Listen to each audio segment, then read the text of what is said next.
Am I the a-hole for refusing to share my vacation home with my in-laws for 6 months after they sold their house? 6 months of having your in-laws. 6 months. Would you want your in-laws here for 6 months? No. Would you guys want your in-laws for 6 months? Is a while, dude. That's a pretty long time. Are they paying rent? I don't know. But this actually, this comes from Mountain Cash 5850. My husband, 35 male, and I, 33 female, have been married for 5 years. We own a beautiful vacation home on the beach that we built ourselves and use throughout the year. My in-laws, 60s, have always been welcome guests, visiting for a few weeks here and there and contributing financially towards maintenance costs. So they're contributing. The in-laws are contributing towards maintenance costs. Good. That's a good thing to know. Yeah. Right? Last month, my in-laws suddenly announced they were selling their house to downsize and move into a tiny condo. Apparently, they've been secretly harboring this idea for months, never mentioning to me or my husband. They plan to close on the sale in 2 weeks and then move into our vacation home for 6 months while they figure things out. All right. Okay. So far, what do you think? So basically, we have two homes. Two homes, right? Both owned by OP, yep. Basically. But the in-laws are paying for the maintenance on the vacation home. Well, I mean, while renovations, I guess, could be in tens of thousands of dollars. I mean, that is rent for 6 months. Man, I'm really going back and forth here. Are they paying? Are they paying? They're paying, and let's say it's a couple tens of thousands of dollars. Was it Did they say maintenance? Well, they're paying for maintenance, but they don't. They are not saying they're necessarily paying OP any kind of rent. They're just going to move into there for a couple months or 6 months while they figure things out. I was saying if they're paying tens of thousands of dollars for maintenance / renovations, that essentially is kind of like an equivalent of kind rent. Of like rent, like what they would be charging. So, would you do it? Would you let them? I mean. Would you let them? I probably would. I would probably roll over and Rick and John always. All right, what would you guys do? Would you guys roll over? I feel like if it's a vacation home, I'm fine with it. If it was my home, that might be too much. Wait. But didn't they say they were living there at the vacation home at the time? No. Oh, okay. I'm so sorry. I thought they were in the vacation home now. And they're, let them live in the vacation home. We own a beautiful vacation home on the beach that we built ourselves and use throughout the year. So they use it throughout the year. But it's not, they don't live in it. I completely switched. They should totally let them stay there. Especially if they're paying maintenance fees? Especially if they're paying maintenance fees. I think even without the maintenance fees, like, as we're assuming they're like good parents and in-laws, then yes. Yeah. All right. Well, let's keep going and see what actually happens. So, I was floored. This house is our sanctuary, not a retirement home extension. Damn. Come on. Damn, OP, that's pretty rough. We use it frequently, have friends and family book to visit throughout the year, and rely on the income it generates during peak season. That is, okay, if you rely on the income. Right. Maybe. But maybe you can work out something with the parents where they pay a little bit. Yeah, how big is the vacation house? So. Yeah. I don't know. Probably, I don't know. I'm imagining big. My in-laws, on the other hand, haven't lifted a finger on the property themselves and contributed minimally. Okay.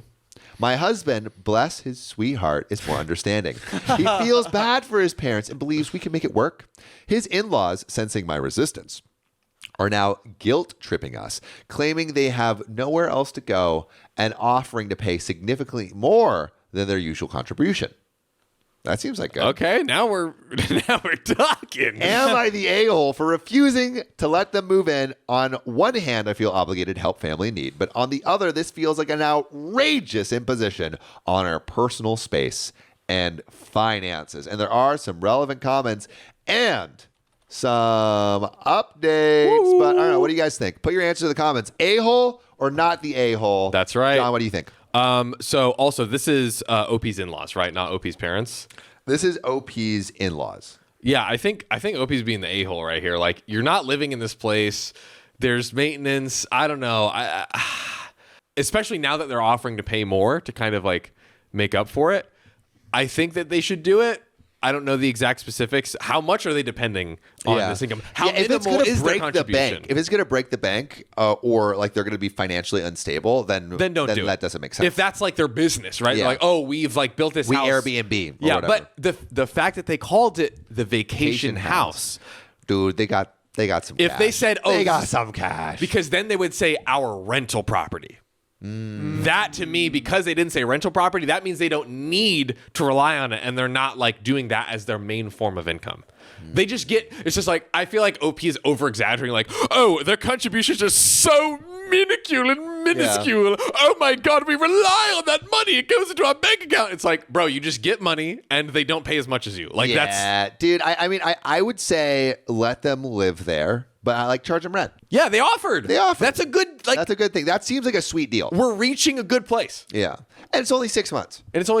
Low key, they might like Airbnb usually make more, but it's more like volatile. So it's like less secure. They probably will like just have more security in their income. Exactly. Come on. But before we go in, we'll read some of the comments. So Ivana Bonkova says, of course, OP is the a-hole. The Raven says it's so hard to get family out once they are in. That's a good point. So maybe a good point, Raven. Imagine a hotel doing that. Saying 369. Giselle Sandoval says, I think this is fair. They should have asked first.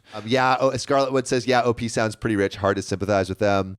Michaela Rusov 965 says they will never leave. That is what the possibility of them just staying forever. Because does 6 months turn into a year?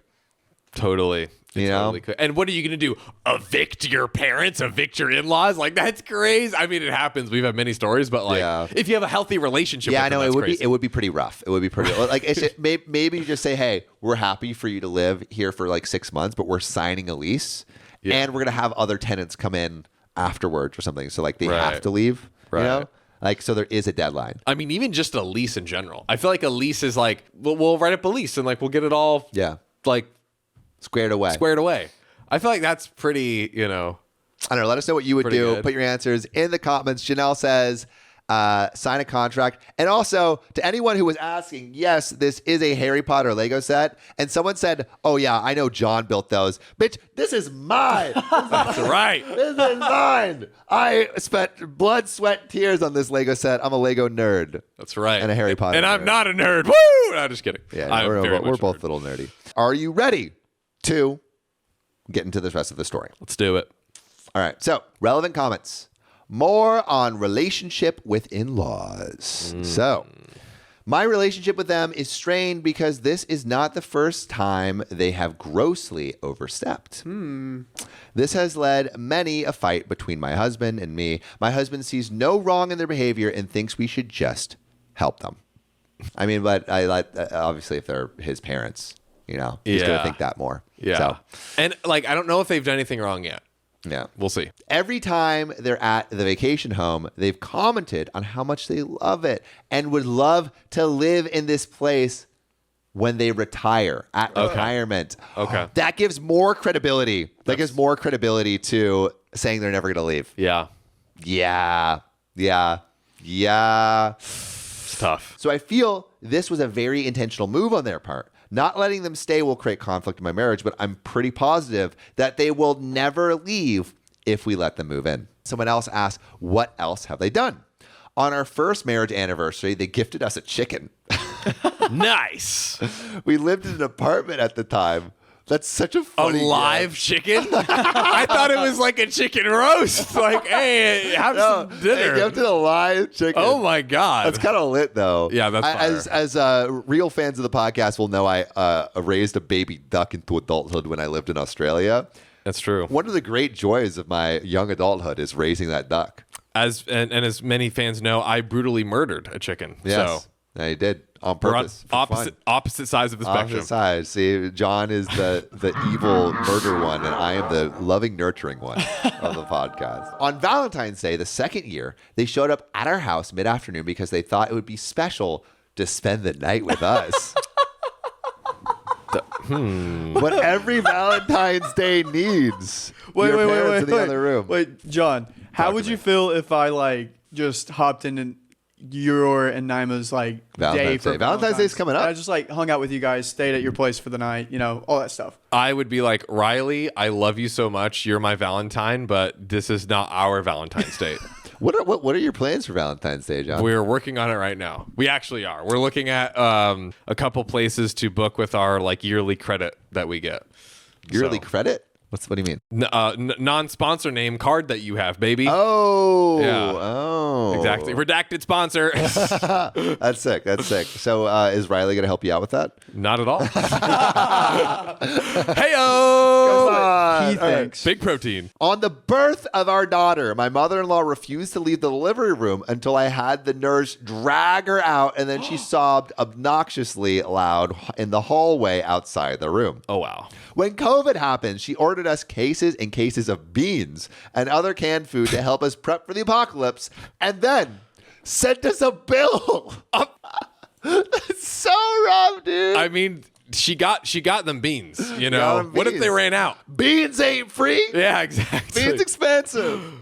My mother-in-law demands all holidays with them and shows up unannounced to my parents, who are 4 hours away each holiday we spend with them, and God. forces us out of my bedroom, and we sleep on the pull-out sofa the whole visit? Okay, yeah, they're just getting worse and worse. Wow, they really encroach. I can understand. Yeah, Opie should have led with this. Yeah, this is not good. Has this at all changed your opinion? Because I saw some people saying that OP was the a-hole initially. So especially people that said OP was the a-hole, have you changed your mind? My mother-in-law demanded my husband go to her house last year to fix something on our daughter's birthday, and then kept him there till after the birthday party was over, and then had a birthday party she planned for my daughter at her house the next day. Wait, did you get that? No. Okay. So my mother-in-law demanded my husband go to her house last year to fix something on our daughter's birthday. So, hey, I know it's your daughter's birthday, but my lamp doesn't turn on. for the OP's celebration for her daughter. Yes. Right. Yeah. And then kept him there till after the birthday Oh my party was God. over, and then had a birthday party she planned for my daughter at her house the next day. So that to me is basically like, you do not celebrate my granddaughter's Without me. I do it. I do it. I do it. My way, with lamps that work. Wow. Our second daughter's birth was similar when she sobbed and instantly FaceTimed my husband since I refused to let her in my delivery room. Honey, can you go over and take a video of her crowning? Do it! Get a better shot! I need to see! She sent a mixed nuts package to my parents at Christmas this last year, knowing my dad is deathly allergic to tree nuts. I could go on and on and on. And this post does go on and on because we have a juicy update 2 days later from the original post. Wow. But I want to know, do you think OP is the a-hole? So Giselle Sandoval says, OP def not the a-hole. My mind is totally changed. My mind too. Same. I imagine John's as well. Same. Kim Quant says, this lady is so controlling. Dang straight she is. Yeah, That's right. super controlling. Lady H says, I really want to know if John still thinks ducks don't fly. Do Bro, you? of course they don't. Of course it's they a don't. Duck. Ducks don't fly. Sky Next Nickel says question. this mother-in-law is psychotic. Lol. Janelle says have them sign a contract. Fawn says that's not what I expected Riley to look like. That is what he looks like. Riley, put you in the middle. Oh, Once yeah. again. Let's get. Oh, look at that smolder. Oh, my goodness. Natalie Melancon says, what the heck? Lady needs to go somewhere else. That's stepping on boundaries. Dang straight. And then Lily Ortiz says, not the a-hole. Yeah, I'm kind of on not the a-hole side. But let's see if this new update changes anyone's mind. I'll give a quick update while I wait for the kids to get from school and answer a few questions that saw pop up. So we co-own the beach house. With whom? Oh. Is it with the parents? It can't be. Don't tell me. Don't tell me. Because that might change it again. You're right. Don't tell me. We bought it in 2020 when interest rates were super low before houses skyrocketed. Okay. The in-laws have helped us with projects and pay for a few things, but so do my parents. Okay. So we have never thought of their contribution as anything but help from parents. They had their annual Old Farts Christmas party, their words, not mine. Love it. There this past December and had the place for a week free of charge for them and all their guests. So they definitely have gotten plenty of use out of it. Okay. So it seems like it's kind of co-owned between the whole family. Well, like people have paid money into it, but it doesn't. We're at least not hearing any like actual like legitimate documentation of like No, we co-own don't a have house or legitimate whatever. documentation, but we do have like I don't know, illegitimate money put in. That sounds weird, but there is a paper trail. They're not buying equity in the home. No. It doesn't seem like They're not actual co-owners. So We had a come to Jesus moment yesterday, and I was the asshole to my husband. I told him I was done, and I wasn't even entertaining them staying there as it's our business, and this is bad business. I basically told him I was over his mom, and it was at this point I'm about to peace out because I can't handle her shit anymore. Previous to this, I was no contact with her and would entertain them when they come for a visit. They never stayed at our house as we live relatively close to them. He still has no clue if they're truly selling their house, if they're upside on bills or they're just assholes, but I honestly don't care. My parents are immigrant and own a restaurant and have worked their asses off to create a fantastic life for me and my siblings. They also taught us the value of money and working hard for the things we have. The vacation home was bought cheap, but 90% of the renovations were done by me during my free time. Okay. Renovations are my true love. Not my husband, I guess. Nursing pays the bills. I love it too, but it doesn't fill the creative cup. I told him he'd lose the house to his parents over my dead body. And if he feels the need to financially set them up, he can do so with extra money he earns from picking up shifts, also a nurse. Basically, I told him their failure was not an emergency on my part. They've always kept up the Joneses and spent exorbitantly. So they might be broke, and again, I don't care. I have barely tolerated his mom for the past few years. I'll be cordial because I was raised well, but I'm not tolerating their nonsense. There we go. I will say he does see all this crap she pulls, but he was raised that mom knows best. He's Puerto Rican, so this is partially cultural. Any Puerto Ricans in the chat, is that true? I'm done. I worked yesterday and busted my ass and then drove the kids to the beach house last night and picked up dinner, and we are there, and I just thought, F no. Holding down the fort. So time will tell. But he called his parents and on speakerphone told them they couldn't stay, but the offer to the condo hunt is still open, but he needs to know the price range and all that jazz. His mom cried, and I flipped the phone off. Whew. So as of this moment, it's not happening. I also told him if it's a problem, he can quit claim deed the beach house, and I'll cover the expense and manage it myself because mama don't play. Opie's energy is amazing. Yeah. She's just like, I am messing around. Done. Oh my Opie was goodness. done. Opie was done. Wow. I don't know. So what do you think? Did OP make the right move with these parents? Yeah, I think so. Now that we got all the context on how insane they are, yes, do not let them in because they'll probably pull some crazy crap. It sounds like the mother-in-law specifically is the one that's like pulling the crap. So yeah, don't let them in. And like you said, like, hey, let's offer, hey, husband, offer to help pay rent for them if they need help on rent. Like there's other ways to accomplish the goal, but it seems like they just want the vacation house. Yeah. So it's like, we won't give you that because you haven't, paid for it. Although they should have denied them to help pay to avoid the situation. Denied them to because they were like, hey, we'll help pitch in for maintenance and all this stuff. And it's like, no, let's not do because that gave them claim.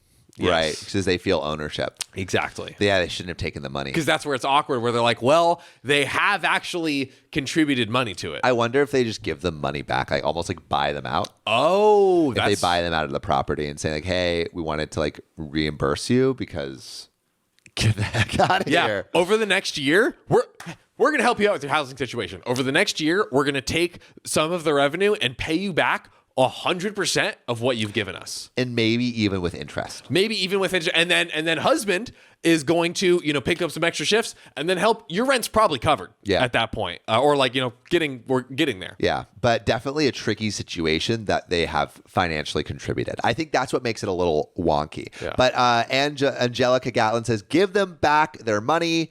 Garbage TM says I'm also Mexican, but my old manager was married to a Puerto Rican, and it was very similar culture wise. Amy 12 says nobody, nope. No. Yeah. No. Nope.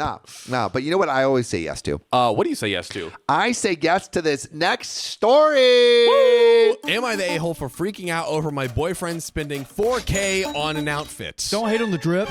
Ooh. Good points. This is the answer to the question, what arguments are worth breaking up over? And this is from Throwaway. Maybe that. $4,000 on an outfit? Hey, What type of outfit is it? What's it for? Looking fly. Don't hate the drip. Don't hate the drip. Okay. Don't hate the... This comes from Throwaway Simpin. who says, I've been with my boyfriend for about a year now, and he's really nice and sweet person. He always makes sure to give me his all and genuinely cares about my happiness. Today I get home from work and automatically I notice a huge shipping box open by the front door. I'm intrigued, but since it's empty, I just keep walking towards the living room. Then I see him on the couch in a full Master Chief suit. What is a Master Chief From suit? Halo. Okay. Riley, I don't know what that pull up a looks visual. like. It's basically, while Riley's looking it up, it's a full-on like futuristic like robot Yeah. soldier armor. There we go. Whoa. So he is covered head to toe in, I'm guessing if he spent $4,000 on it. $4,000. That's he is. probably. Oh, wait, yeah. Oh my Wait, we can't see him, by God. the way, Riley. The image is cut off. There we go. Wow. So it's a full, I mean, $4,000? I could see a few That's $100. pretty sick, but I would be pretty annoyed. It must be, oh yeah. Especially if they have shared incomes if and they all have that. shared income and my partner comes back with that, Chat, Baby Godzilla's like, F yeah, Jelly Bun, that's going to be lit.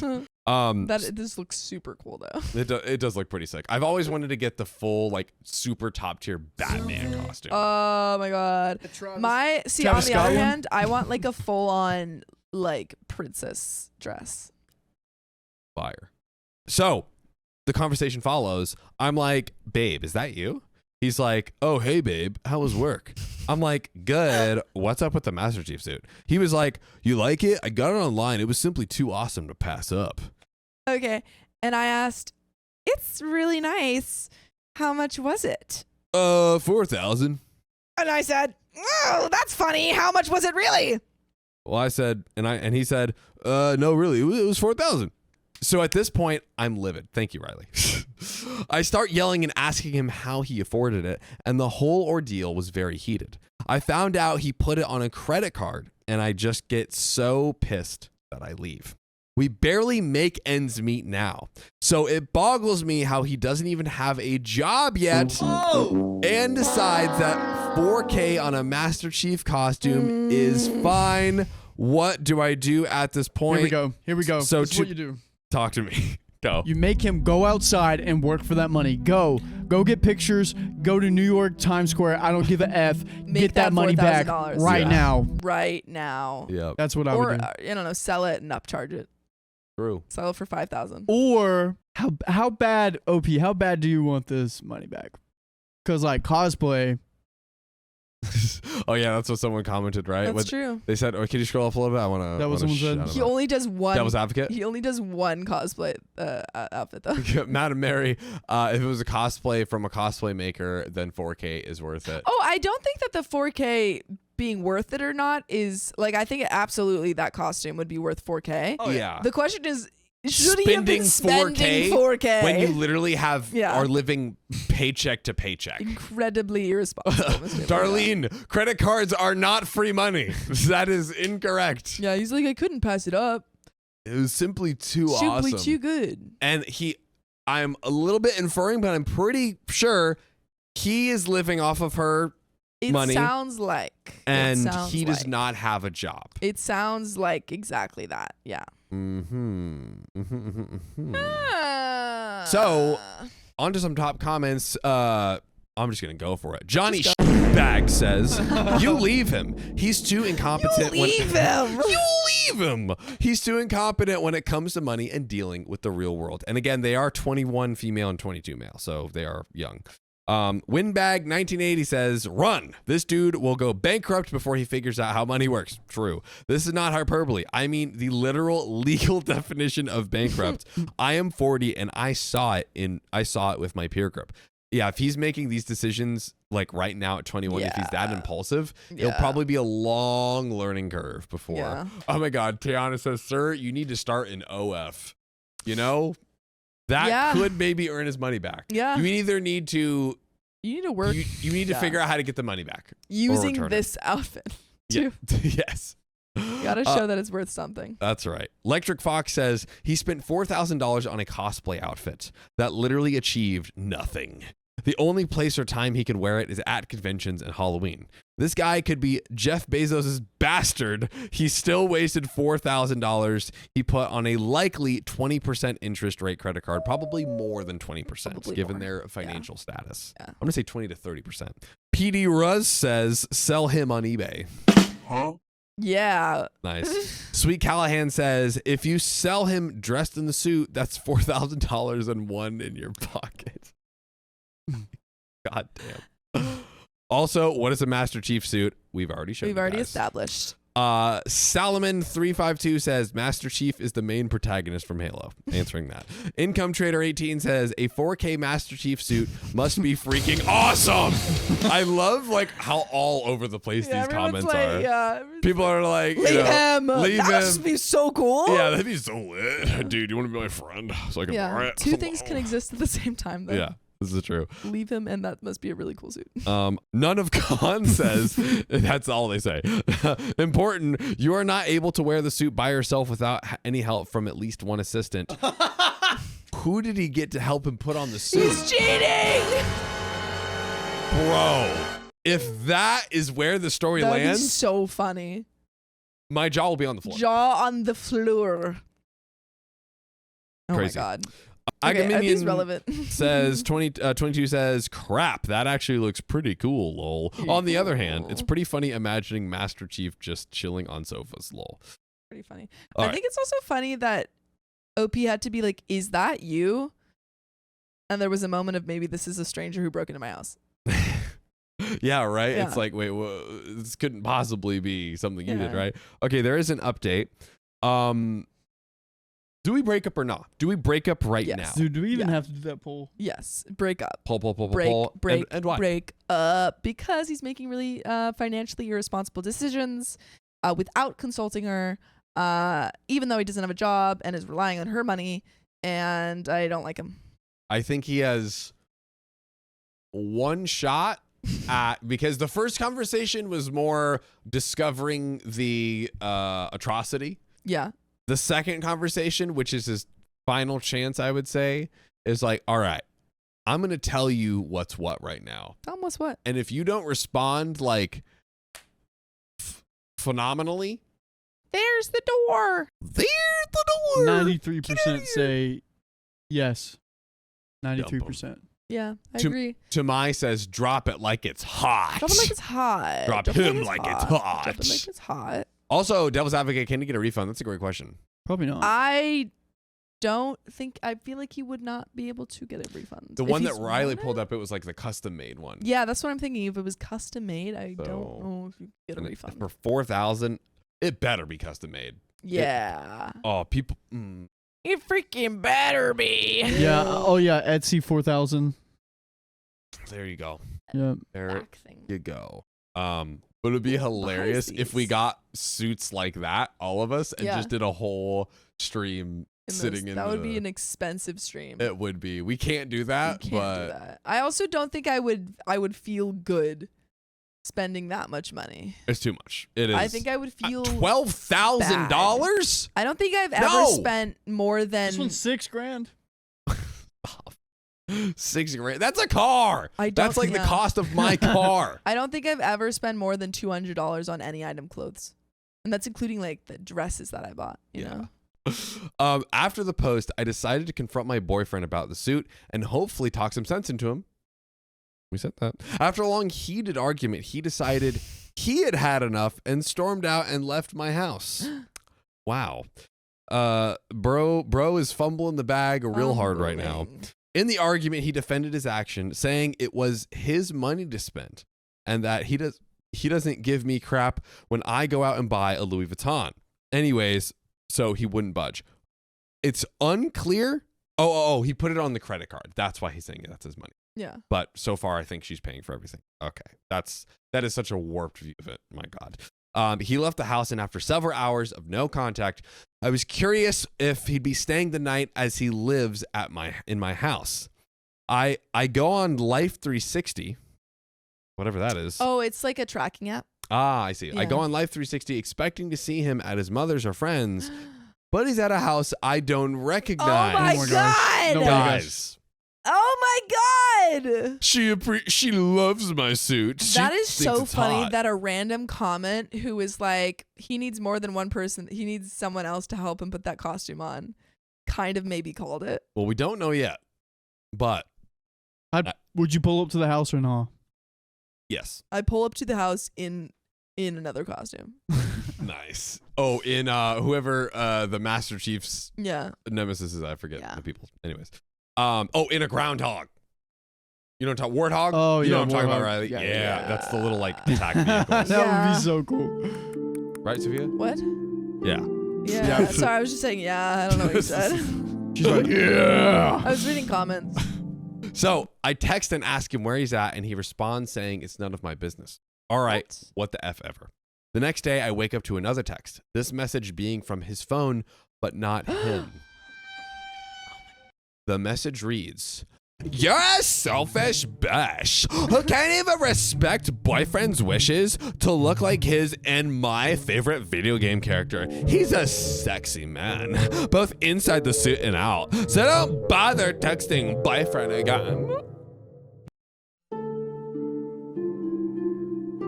Stop! You violated the law. At that point, keep him. What? I'm gonna beat him up. Keep him. I mean, if you can take him, keep him. Right? So yeah, I guess he'd been cheating on me. I don't even care at this point. Just ready That's to so move funny. on. So yeah, I mean, like, I guess he's been cheating on me. Dude, that commenter called it so hard. So hard she- over random thing. She was probably the one that convinced him to get it. I think so. She's like, "Oh yeah, just get it with your Do credit it, card." do You're living it. with Also, he is 22 and she's 21, and she has a house at 21. maybe she's saying how I call my apartment. I my also house. say, But she sits on her front porch. I left his crap on my porch and told him he has 48 hours to come get it. I then canceled his phone line, which I pay for on my Amazon account. Shut that crap down, Shut it girl. down. Definitely not how I expected this to go. And we have some relevant comments to close us out. Lily of the Alley, not to be confused with Valley Lily, our very own. Or Lily of the Valley. Or Lily of the Valley. Well, this is Lily of the Valley. No, it's Lily of the Alley. It is Lily of the Alley. You're correct. Sorry. It's okay. I have this mental image of some dude in the Master Chief suit with a mean girl clinging to his back and hissing at OP. Effing yikes. Calamity says, "I shouldn't laugh, but that is one heck of an image." Juju Mofu says, "I really want to know if the argument and the leaving afterwards all happened while he was in the Master Chief suit." Just a dude arguing with his girl, storming outside, jumping into a warthog to teabag another girl. Oh my gosh. Yo, this has some Oy, oy, oy. straight up Arby and the Chief vibes. Brain rot, let's go. Liz3860 says he probably wrote that text himself to make you jealous. Oh, that's an interesting theory. But again, back to our previous commenter. That's even funnier though. Right? If he's sitting in his suit and he's like, "Oh, this is gonna make her so mad." And you can't even send the message because it's canceled. That's good. Oh, so funny. Mihol says, "I love this idea. He's sulking on some dude's couch, still in the armor. Yeah, this will show her what a catch I am. Someone else thinks I'm hot wearing this. Yeah. In and out of it. She'll come running back to me. Next day, well, crap. At least I have this kick-ass costume and my phone. Oh, crap. Yeah. Nope. Ha And that is the end there. My boyfriend finally moved in with me, but he treats me like a maid. Ding. Since moving in with my boyfriend, I have somehow become the only one doing kitchen duty. Well, most duties, actually. I do all the laundry, I take the trash out to the bins, do all the cleaning in the bathroom, I dust the furniture. A lot of duty. By the way, this comes from Pillow Princess Alt on the r/OK Storytime subreddit. But it seems like you're not a pillow princess in the kitchen duties. This is true. Then the kitchen duties, I do all grocery shopping, I make the menu, I do all the cooking, and then do the dishes and clean the sink and counters. I feed and water the cats and dogs. The cats are his. He does lawn duty. We live in a condo with a 20 square foot yard and half of it is covered in concrete. He has a patch of grass. He goes, He has okay, done. Yeah, he gets like a pair of scissors and he clips it. Yeah. And then he walks away. He's like, doesn't it look great? Toenail clippers. Yeah. And he Swiffers the floor a couple times a week. Everything else is on me. We both work full time and split the bills evenly. I actually work more than him. He works 4 10-hour shifts a week when I work 6 8-hour shifts. Obviously, this is now starting to cause lots of resentment. I have tried just not doing things, but they don't get done. I can't live in filth, and I won't let his cat suffer because he doesn't notice the bowls are empty or the litter box is gross and full, so I break down and do it. I have tried asking him to do things. They still don't get done, or at least not in a timely fashion. He has forgotten to take the trash bins to the curb, causing us to have an excess amount of bags for a week, or the leftovers out all night, causing them to spoil when I asked him to put the food in the Tupperware. That is so frustrating. A month ago, I was super frustrated. I was working second shift instead of first like I normally do because a coworker had a childcare emergency and I was being nice. I was coming home from work at 10 p.m. super hungry, and of course my boyfriend hadn't made dinner, and he has the nerve to complain about being starving when he's been home for 5 hours. Dude. Man can't cook his own dinner when his wife or when his girlfriend's out until 10 p.m. Couldn't imagine. We have the technology. We have it. Called eggs in a pan. Make cereal. yourself Boy cereal. dinner. Yeah. Yeah. Boy dinner is cereal. Yeah. That's so true. Yeah. No. Yes. Boy dinner is 3 100 pounds of ground beef. Boy dinner is either a steak or that you cereal. you just eat a steak Yep. or cereal. I'm with Sophia on this. Yeah. Yeah. 100%. I was munching on cereal last night. Yes.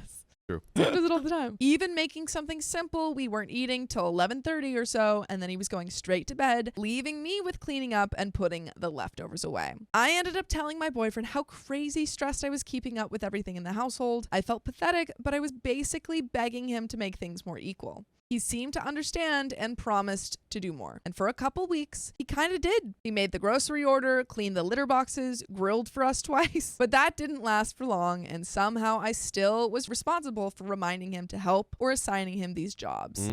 Pausing real quick. Pause it. I think solution here is not necessarily break up, but I think you should not live together. You could break up. I think the solution right now is either break up or don't live together. If you constantly remind him and none of these things are being met. That's true. Because right now they're like dating, like boyfriend, girlfriend relationship status. That is a good point. Because and also like I feel like this boils down to like OP's like, oh, he doesn't clean, he doesn't help. To me, it boils down to a respect thing. Yeah. Of like he is not respecting all the work that she's putting in. Like she's working until 10 p.m.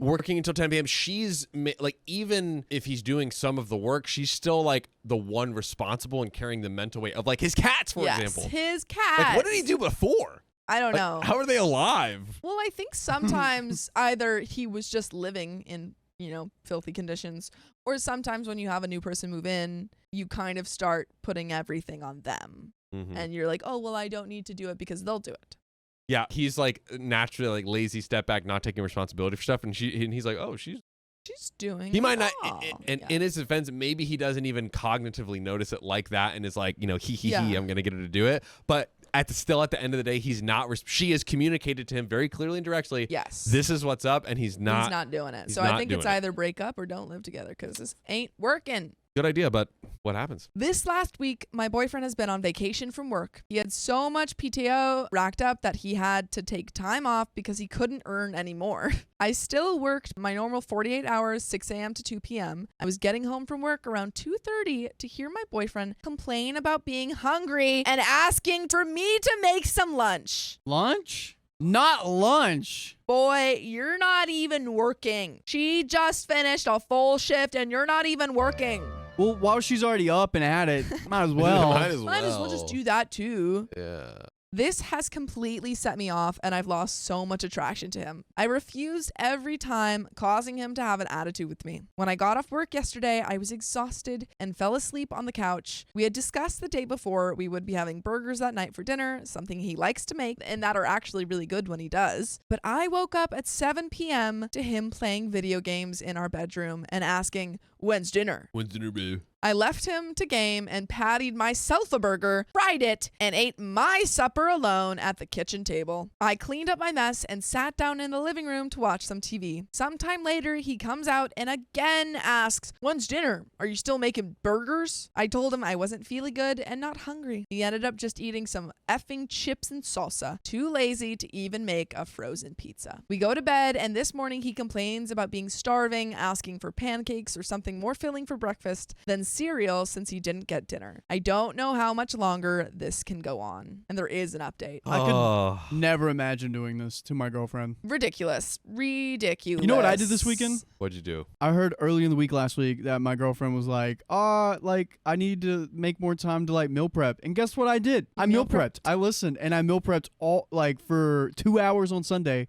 She has food and I have food and it's great. Yeah, I feel like Look at that. How hard is that? I feel like it's really, there's like two things. One, as long as you are like a self-sufficient adult, and two, as long as like, even if maybe one person isn't as good at, I don't know, putting away the dish. We all have our faults, right? But Sophia's great at putting away the dishes. some people, not so much.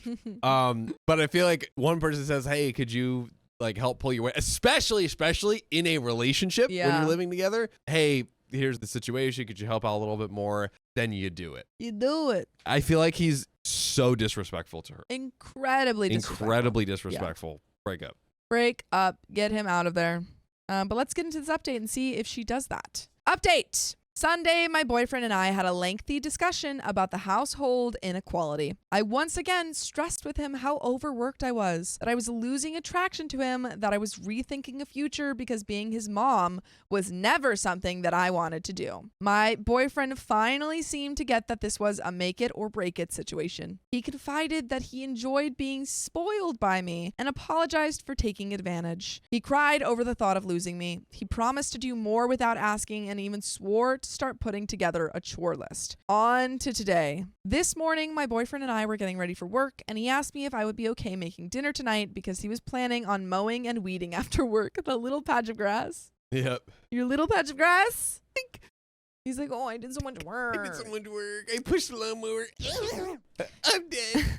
I agreed, although I was thinking that he should have mowed this weekend, especially since the last 4 days he said, I'm gonna mow tonight, but it needs doing, so whatever. He then made a comment about how it makes sense for you to make dinners most days anyway. I asked why he figured that, and his reasoning was that I get off work earlier. I just kind of laughed and asked if that means he will be on dinner and dishes his 3 days off, and he made some kind of remark about it being nice if he could have 1 day free to himself a week and his hobby Saturday that can keep him out late. What is this man's logic here? He doesn't get it. It's ridiculous. He's like, oh, it just makes more sense for you to cook dinners because you come home earlier. But also the days when I'm not working, those are kind of my days off, Also, just to note, like her work days start at 6 a.m., which I'm sorry, if you get like you're tired. roughly amount the same as sleep, I'm just tired if I wake up earlier, Same. even if I get like the even if I go to bed at 10, if I wake up at 6 a.m., I'm like tired, right? Yeah.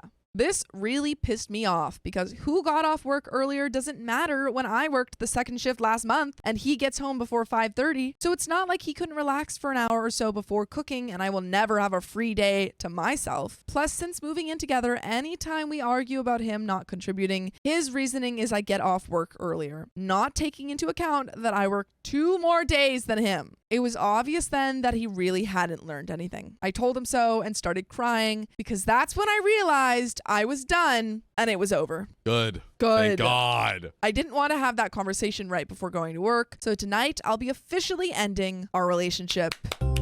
But you can keep joining us live every weekday at 3 p.m. PST. Just tap our profile. Don't break up with us. So I've been pretty useless at work today, making phone calls and preparing my next move. I sent an email to my old boss. I'm sure if they have any positions open, he would be glad to have me back. And a friend has been nice enough to offer me her spare room until my boyfriend's lease runs out. Unfortunately, my landlord was not willing to remove me from my lease because he doesn't think boyfriend can pay for it himself. So I'm just preparing to send him half of rent until February. But as soon as I have employment lined up back home, I'll be moving out. Until then, I'm cool sleeping on an air mattress in our spare room. I'm very sad. I loved him, still do. This is my first time moving in with a boyfriend, and I thought I did everything right. Like we didn't rush, waited a year and 10 months to take this step, and made sure he could take care of his crap without me, but it still ended up this way. So it kind of sounds like, to your point from earlier, Yeah. it seemed like she was already like thinking in that mindset of like, Yeah. okay, let's not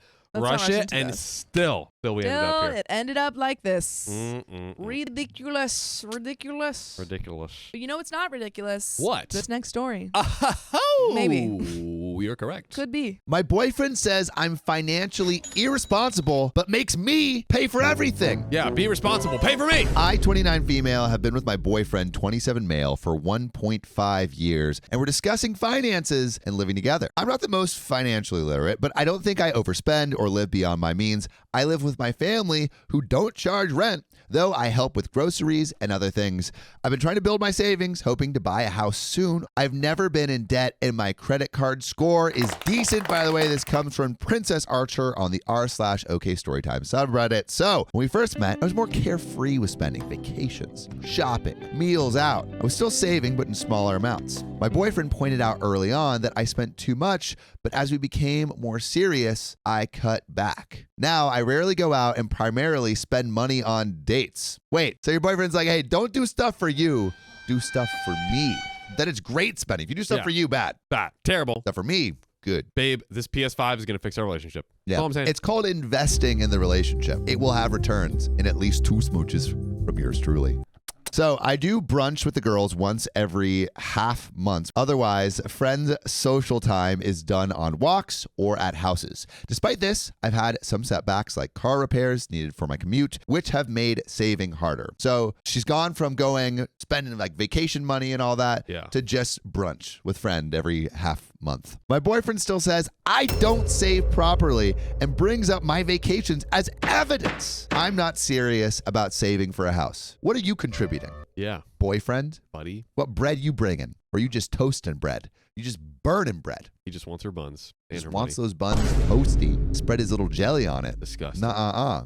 You got to pay for that. No gooning. No gooning. No gooning here. We edge here, which is what I'm doing right now. We discussed buying a house earlier this year, and I decided to start saving seriously. But I had a few vacations planned. One was a cheap trip, came to less than $1,000 total, which I booked with my best friend whilst my boyfriend and I were broken up. Whilst a little break vacation. That's new information. What was happening on this break? Whoa. I didn't even think about that. Yeah. Also, what is the gender of this friend? Not saying anything is going to happen, but Sounds like you are. it could. Really quick, like before we keep going, I am not confident in this relationship so far. I have a lot of confidence that this is a terrible Oh, relationship. there we go, Oh. dude. You got me in the first half. Got me in him. the first Got half. me.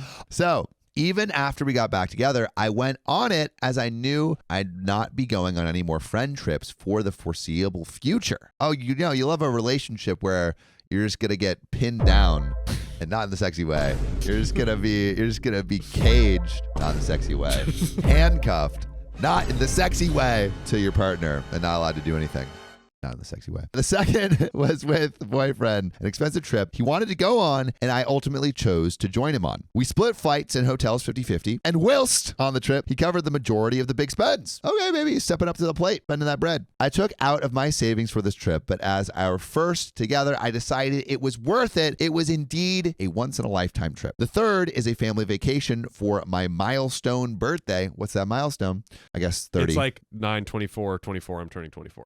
What? So on like February 24th of 2024, I turned 24. That's like That's a milestone birthday. Yeah, where it matches with your age or whatever. I believe.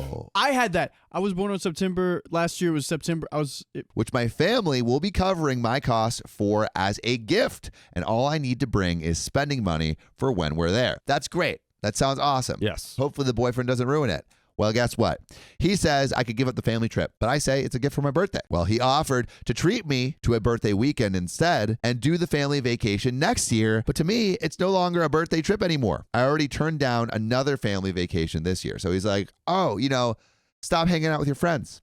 Stop hanging out with your family. Stop spending your own money. Yeah. This doesn't sound controlling at all. No, this not doesn't at all. sound like he's trying to manipulate you into him being your only lifeline of emotional support.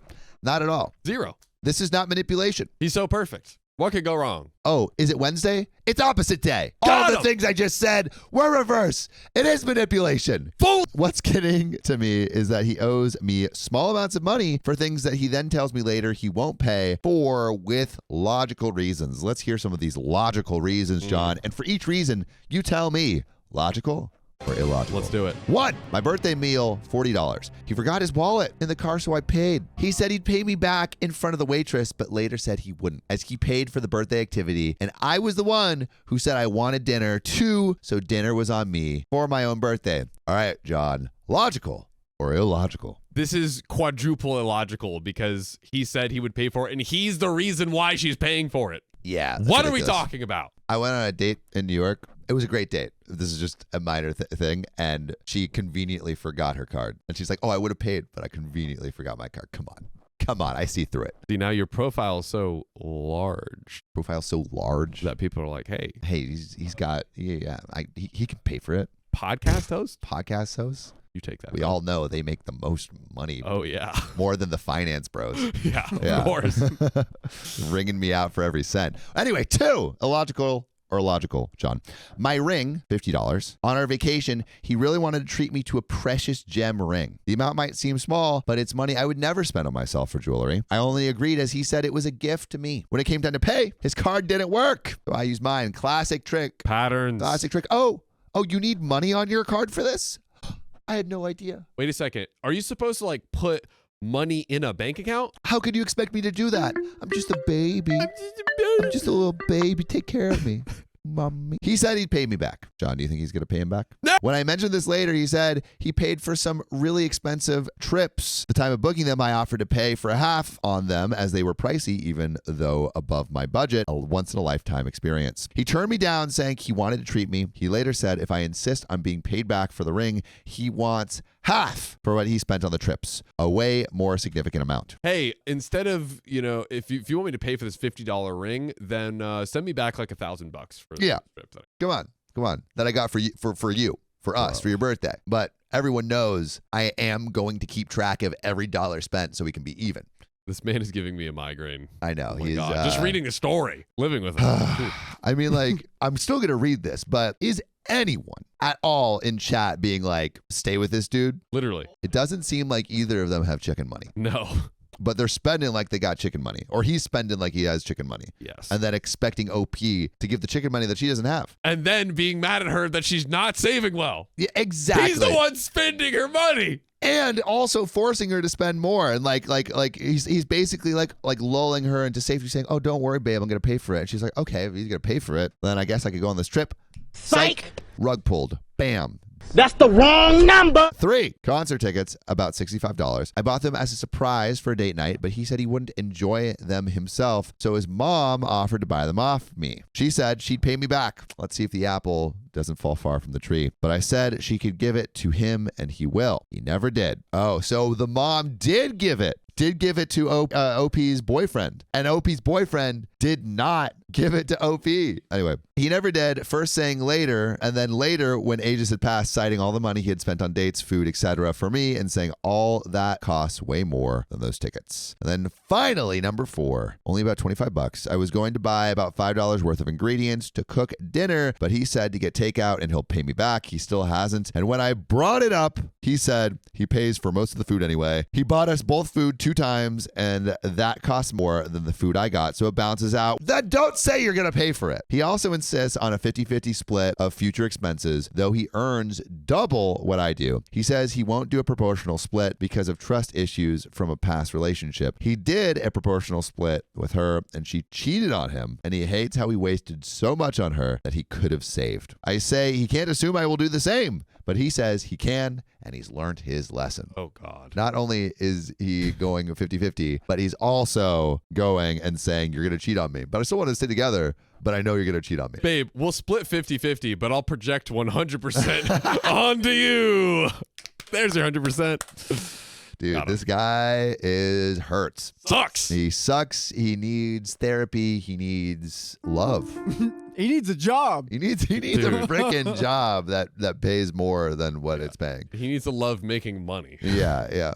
So lately he said he no longer wants to spend money on me, claiming I don't do the same for him, even though I spend most of my disposable income on us. For example, I suggested a date recently, but he turned it down as it would be expensive. They should really trim their budget down, I think. Really just kind of like rip out a bunch of And let me say, unnecessary stuff. when it grows back in, it's so bad. Yeah. It's so bad. He suggested I find something else. I found an aquarium which is way cheaper than the original suggestion. First he said, okay, then after an argument about finances, said I could buy my own ticket. I can't afford to, not due to lack of money, but just careful budgeting because OP's trying to get better at all of her stuff. And said, in that case, we go another time when it was within my budget. He just got upset, saying I'm using him to have fun experiences. That is laughably untrue, as I'd been saving way more if I was single, as I wouldn't be paying for food or dates or fuel to go see him. Sure, it's nice to be treated to fun dates and fancy meals, but if I want to do those things, I can do it with friends. Way less often, for sure, due to my smaller budget, but not never. I feel like he's manipulating me financially.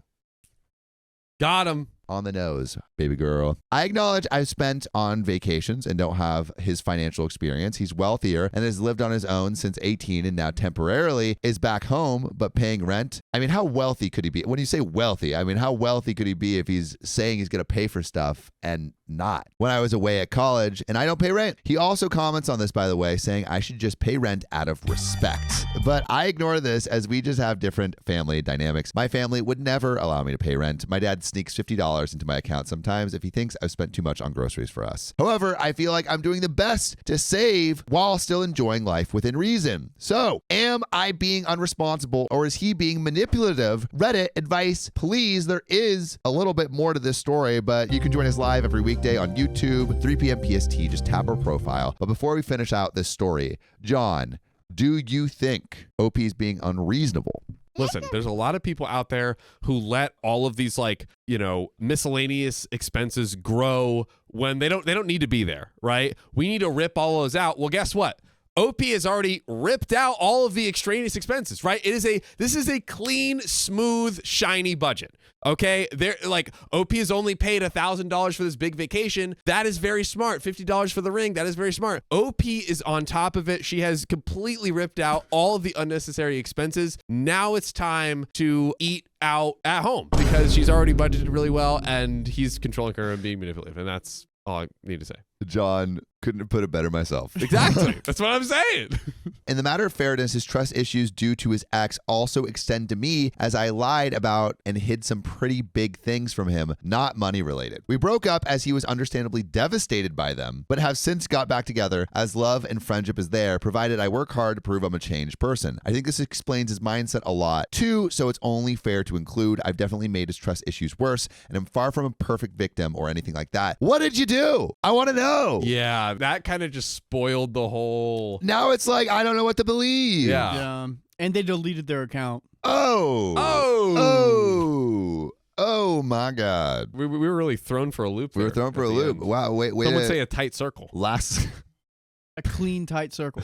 Clean, tight circle. I mean, it's anything but clean. Yeah, I this is feel dirty like now. that dirtied Filthy. it up. That dirtied it up. It's like you only do one rip and then give up after. Exactly. You know? This Who would makes do so that? much sense now. Well, how does it make sense? I have trimmed.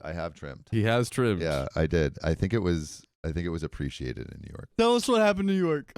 Give us one. Yeah, Give hit us a us, hit us story. with one okay story time. Okay, first, New York dating compared to LA is a completely different ballgame. And how so? There are so many people in New York. The density of New York is unrivaled. So in LA, when I'm here, I maybe get like 1 or 2 matches a day, right? In New York, it was like 10 a day. And everyone was willing to meet. And apparently there are more women than men in New York. I've heard that too. And also, I think the women there are just like more direct and like, this is what I want. And like, come over here. And like, they're making their own money and they're not like really, like, they're like powerful women. Yeah. That will just take some hot wax and just slather it all. Slap it around and just rip your heart out. And so I had fun in New York. and I went on a date and I got reverse catfished. She was so much cuter in person than in her photos. Interesting move. And she kind of like had those like runway model looks where, you know, like how runway models like beautiful but kind of scary sometimes. Yeah, 1,000%. Yes, I know exactly what She you're talking kind about. of looks like that. You're like dressed in like a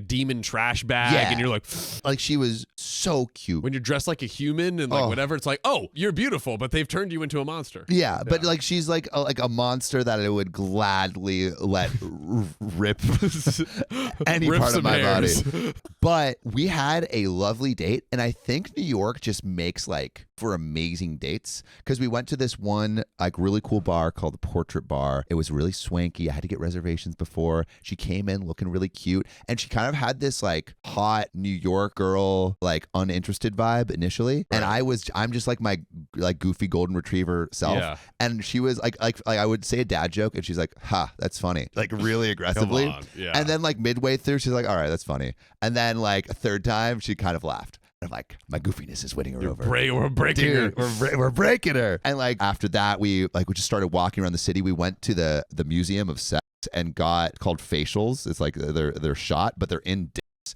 And so you have to syringe them, and we like syringe them into our mouths. And then like we started talking about orgasms because the lady at the sex shop was telling us about these new suction devices that they have on all the new sex toys. And so she was showing us that. I'm like, "Oh, have you ever used one of these before?" And she's like, "No, but my friend has." And we started talking. What an alley-oop. Yeah, dude. Honestly, it was pretty great. And then we went to the back, did the facials, had these dick shots that were in the shape of dicks. Yep. And like there were syringes. And then I'm like, "Hey, let's take this to Shake Shack, suck up the shake, and then put it like shoot it into each other's mouths." And we did that. And then we went to Sam was in not public. prepping for anything at all. He wasn't trying to suss out like, okay, let's see. Dude, and she was pretty cool. She was pretty cool. Yeah. And Because then she was good at it. she was great at it. She was good. I was better, but she was great. But then we went to like CVS, and I got her a balloon of her choosing. Amazing. But yeah, and then we went to, this was actually really cute. So the date was going well. And so I was kind of texting Cam, who he's been on the show. I was like, "Hey, it's going well. Like we might go back to yours," because I was staying at Cam's. And he's like, "Dude, do you want me to like set up the roof?" And I'm like, "Yeah." Not the roof. And no. so we The go roof up- returns. We go up to the roof. Oh no. And he sets up a tablecloth on the table, a freaking candle, You're joking. a speaker, Dude. some like magazines, and 2 wine glasses. Bro. Guys, Dude, don't round of even applause for chat for Cam. Like Cam. literally the homie of all homies. Cam is the best. Literally the Cam greatest. is awesome. Yeah. And so yeah, to wrap things up, the roof was amazing. Yeah. Did you Run. jog, run, any type of There was a suggestion to run on the roof. There was a suggestion, but I liked her a lot. Yeah. So I was like, I think we should like hold off. And so we did. We got to walk before we run. We got to walk before we run. Exactly. I don't want to move too fast. And then we went on a second date the next day, and then maybe I'll see her soon. Guys, this is some prime time okay story times right here. Ladies and gentlemen, you got more for us in the later? We had a lot of fun. It was Yeah. a super fun date. I think like also competition in New York is like very low because everyone's a boring finance guy. And so if you're just like a little bit different, I think people really like that. Dude, that's Really? crazy. That's what my buddy Kit said because he lived there for a while. Yeah, dude. Interesting. I always thought in New York, there's like all different kinds of, but probably, especially if you're in Manhattan. I'm sure It like rises. Manhattan I think it rises. Like that's what rises to the top. Is like the boring finance guy. And so like if you're like a hella goofy golden retriever podcast host, kind of a win. breaking Funny. through like Kind hot of a wax. win. Kind of a win. Yeah. So it was Give me a really good fun. title for this. Oh, a title. I think like how I started, like the New York dating scene is so much crazier than the LA dating scene, and I'll tell you about my date there. There we go. What about reverse catfished? Oh, I got reverse catfished in New York when I went on a Hinge date, but it kind of went well. Boom. I lent my mom my car for work and she refuses to give it back. Dang, Mom. Don't rob me. Mom, Don't rob me. It's not finders keepers. My mom's car was rear-ended, so while she was waiting for her insurance to decide if they were going to cover the repair or not, I decided I'd let her use my car. Do you move? We spoke on the phone and agreed that I would lend her my 2013 Toyota Corolla LE from the dates July 23rd to August 2nd, which would be a Friday. Very specific. Mm-hmm. Very specific dates. By the way, this comes from Unhappy Smoke 2038 on the Best of Redditor Updates subreddit.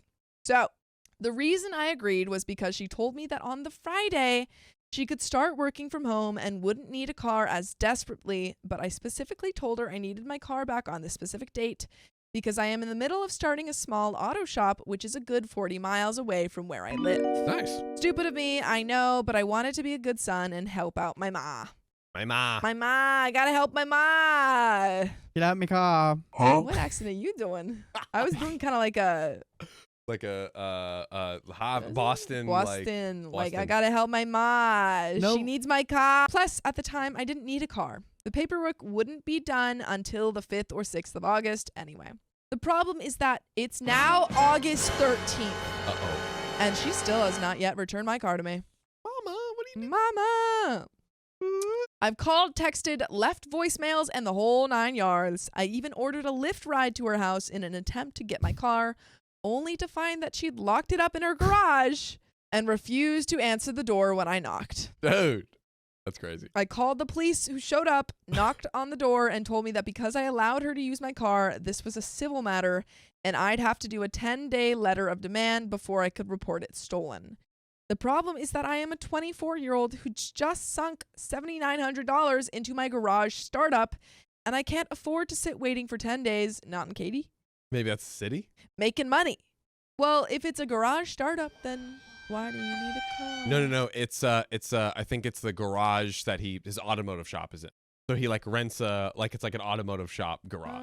Not But it his, was like, sort of personal a Apple situation.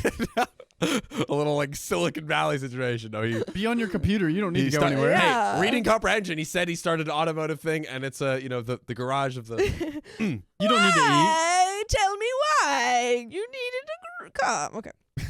I have 2 trusted mechanics who left their jobs to come work with me, who haven't been paid or given work yet because I can't get to my shop and get the server and shop manager system up and running. I literally only have $200 left, so I can't afford taking Lyft rides, ripping and running around town searching for her. I feel like the biggest effing idiot. I feel like that's how he sounds. For letting myself get put in this situation, and I just don't know what to do. I have my letter of demand drafted, but I'm worried that in that 10-day window, she'll damage my car or run it into the ground. my I mean, she God. already got her car rear-ended, so. True. I still owe $14,000 on, and the oil change service interval was coming up at 58,450 miles, which I know she's not going to pay to have done. All that BS talk about blood being thicker than water is exactly that, a load of BS. Well, if you knew the whole saying, it's the blood of the covenant is thicker than, the water of the womb, which means that the friendships that you make through like hard work is thicker than just family. Ooh, but what if Fire. you work with family? Well, then you've made some covenant blood. Relevant comments. Commenter says, have you sent a letter of demand? OP says, I'm afraid that if I do send it, she will destroy my car. But if Good. you send it, you could probably get her on the hook for if she destroys it. Yeah, like okay, it's worth this much, then you could, but Yeah. also going to, it's not a great option, but it's probably the best option to have, Yeah. other than wishing and hoping she'll return it. She won't. If I don't have a car, I can't get to my shop, and I don't have money to buy another one, and that Corolla only has 57,000 miles on last time I looked. OP on a relationship with their mother. OP says, I always figured our relationship was good, but she's the kind of person who puts her wants and needs above anybody else. I need my car back so I can go to work and make money. Don't care. I have a doctor's appointment next week and need your car. I knew that that's the kind of person she is, yet I still chose to let her borrow my car. I should have known that I wouldn't get my car back on our agreed upon date. Commenter says, do you have a spare key for it?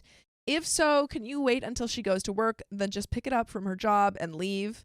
Or if not work, when she goes to the store or something. You might have to stake out the house all day for her to leave, but it would be worth it to get your car back. And OP says, yeah, I have both a spare key and a LoJack tracker, but the issue is money. I only have $200 and some change. I know a repo job is going to cost more. Plus, because she knows that I want my car back, she's not staying in one place for long periods of time.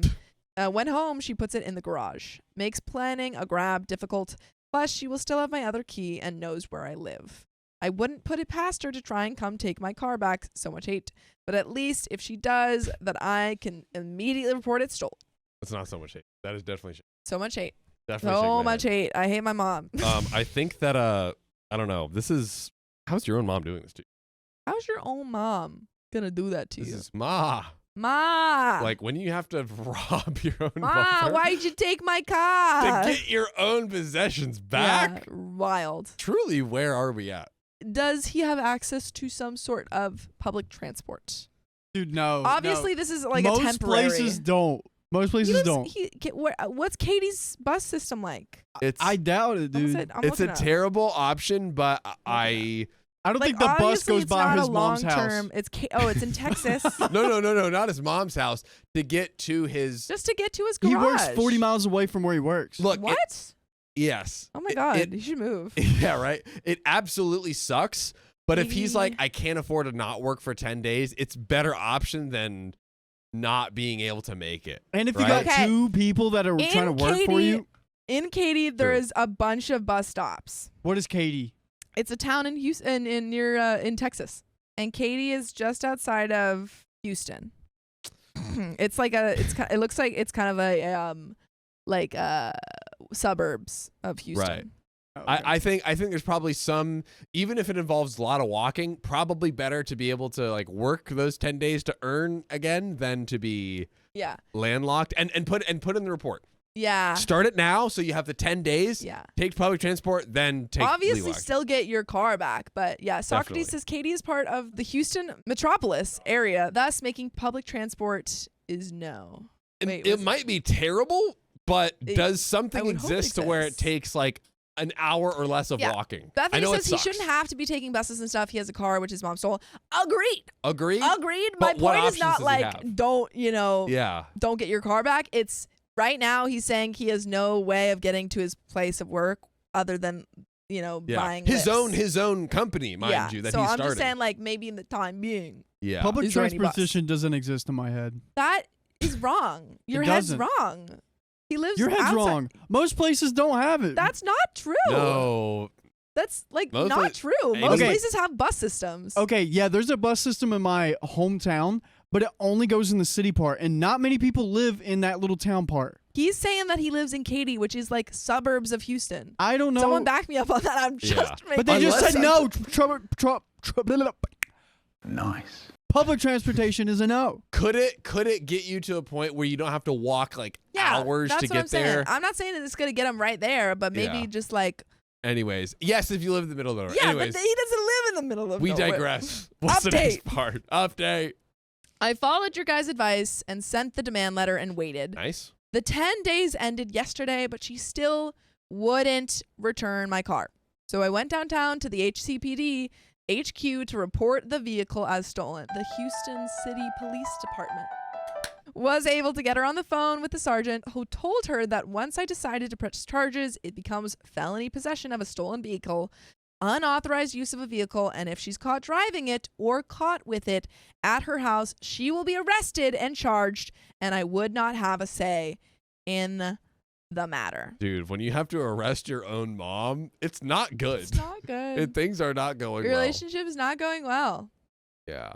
Once I sign that line, whatever happens next happens. Long story short, that lit a fire under her butt, and she left the car with my spare key in the glove box across the street. Thank God. Woo! Honestly, yeah, it's like, hey, if I sign this, then they're gonna go. They'll do arrest you. I Yeah. have no control at that point. So, and she did it.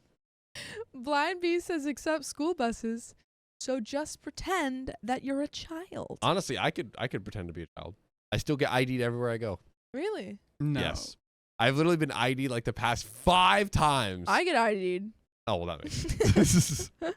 Georgette Cooper says, where me and Riley come from, you're lucky to have public transport in a major city. The Greyhound bus doesn't even stop in Louisville anymore, which I'm not It's discrediting. possible that it's like still I'm 4 not hours saying of no. walking. We're Yeah. just saying like, I'm just saying, like, is there any is chance there of any way? going on Google Maps Yeah. and typing point A, point B, Yeah. and hit go and see what According it says. to the bus systems on my phone, it said there was a bus in Katy. That's what they want you to think. Okay.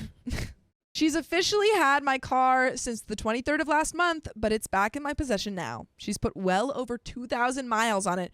What was this girl doing? 2,000 miles in like 2 weeks? Jeez.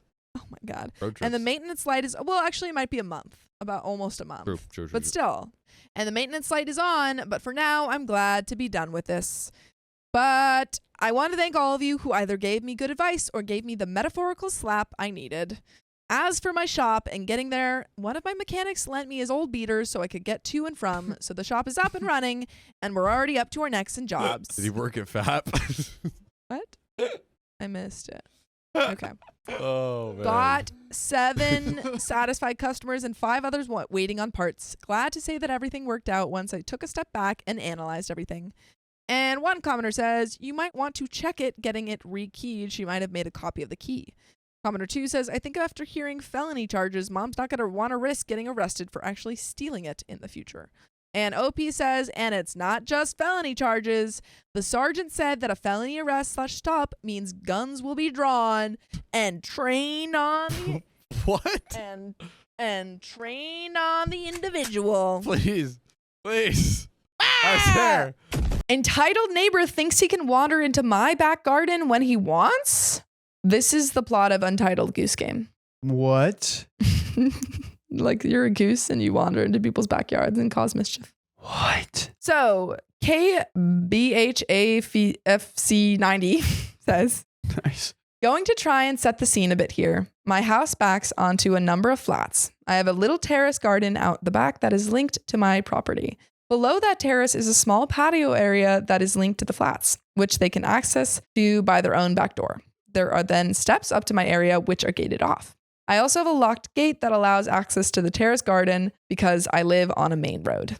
A few months ago, that flat behind me had a problem with their plumbing, and the drain behind was overflowing with literal poop. That's gross. Ew. That's gross. Ooh, Obviously, an extremely nasty situation for everyone.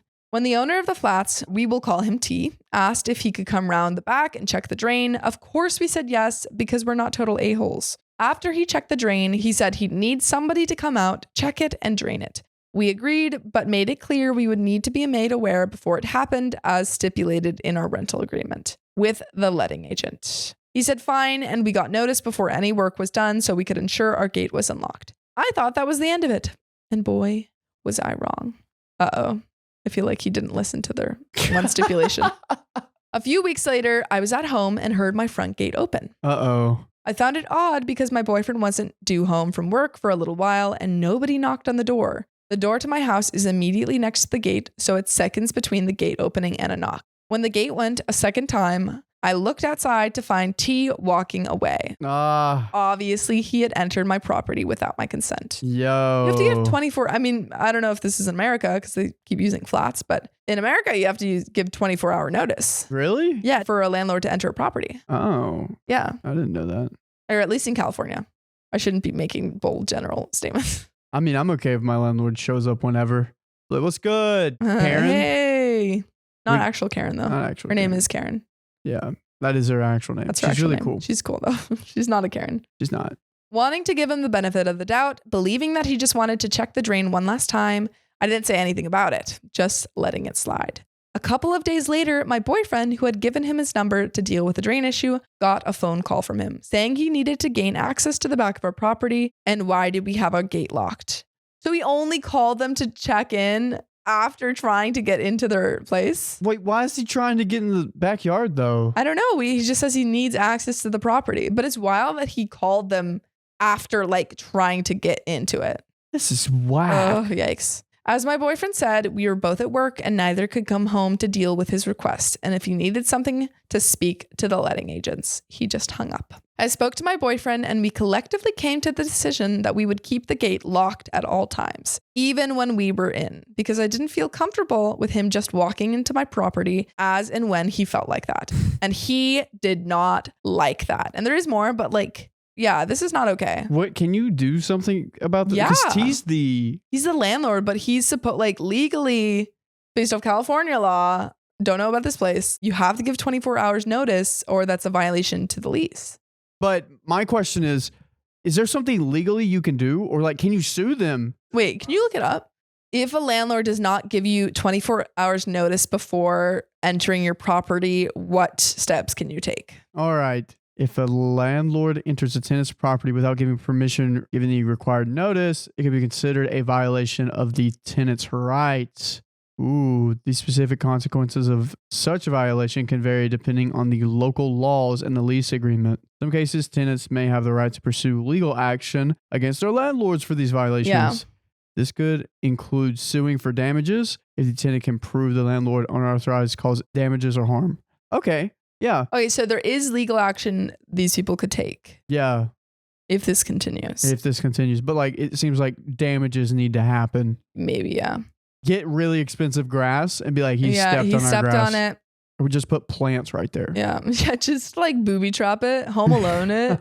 And then he comes in, you're like, he broke it. The next time he tried to get in, my boyfriend was at home and I was at work. When he opened the gate, he got a stream of abuse from T, asking why we had locked the gate when he had permission to have access to the back when he wants, and there is a note in our rental agreement to state this. There should not be a note that can't be illegal. He threatened to get solicitors on us if we didn't leave the gate open or give him a key to get in when he wanted. It was here, he said, because he had renovated the house, he deserved to gain access on his terms, even though he wasn't our landlord. He's not even a landlord? Oh, what? Oh, then he absolutely shouldn't have access to this place. But he renovated the house.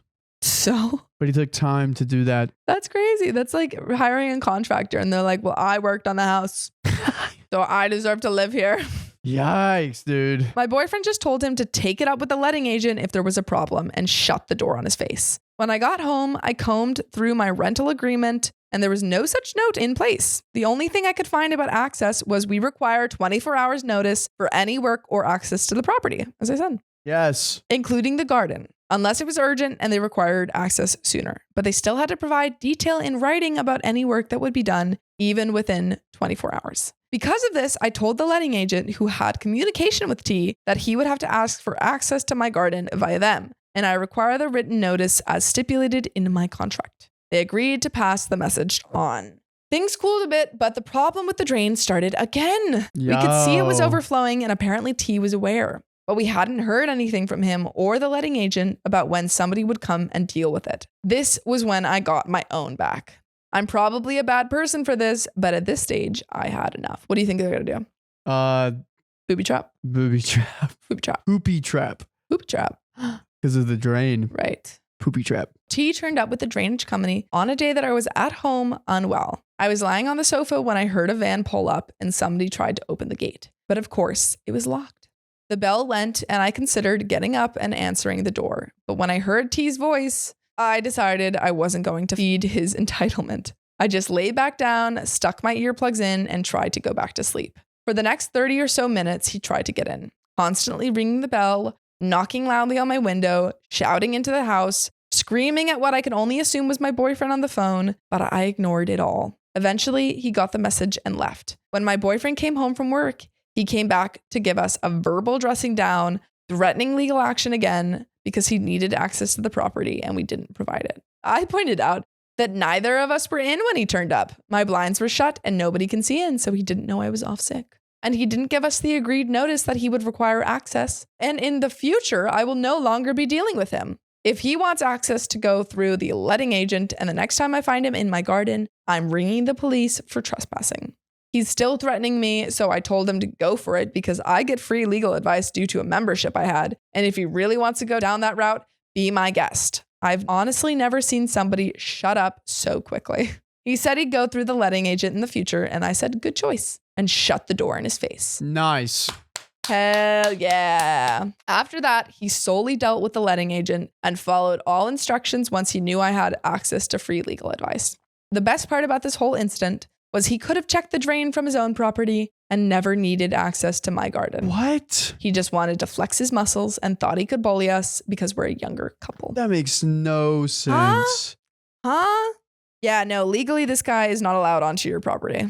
And good for you for like, Yeah, standing up. Yeah, good for you for standing up to this horrible, horrible neighbor. He sucks. Yeah, maybe you just want to see like your flowers. Yeah, he was like, I really like your garden. I need to get some pictures. What if he was like Get some growing inspo. a very rare plant in your garden, and that's why he wanted to come see it all the time? He hid a very rare plant in your garden. Yep. And he's like, I need back there now. I buried my treasure in your garden. Please. I need to dig it up. I renovated your house and I buried treasure in your garden. My entitled brother informed me that he would be taking my dog for 3 days. I'd like to see him try. Try it. Do it. I, 31 female, have a man-child entitled brother. He lives in the house I co-own with my mom. My mom has told him he has until May 31st to move out. I've been anxiously waiting for him to leave, doing my best to bide my time, but I have finally reached the end of my rope, and for something that I'm not sure is the straw or the log that broke the camel's back. By the way, this comes from user ArchieFem10 on the r/OK Storytime subreddit. So sometimes it's just a heavy load.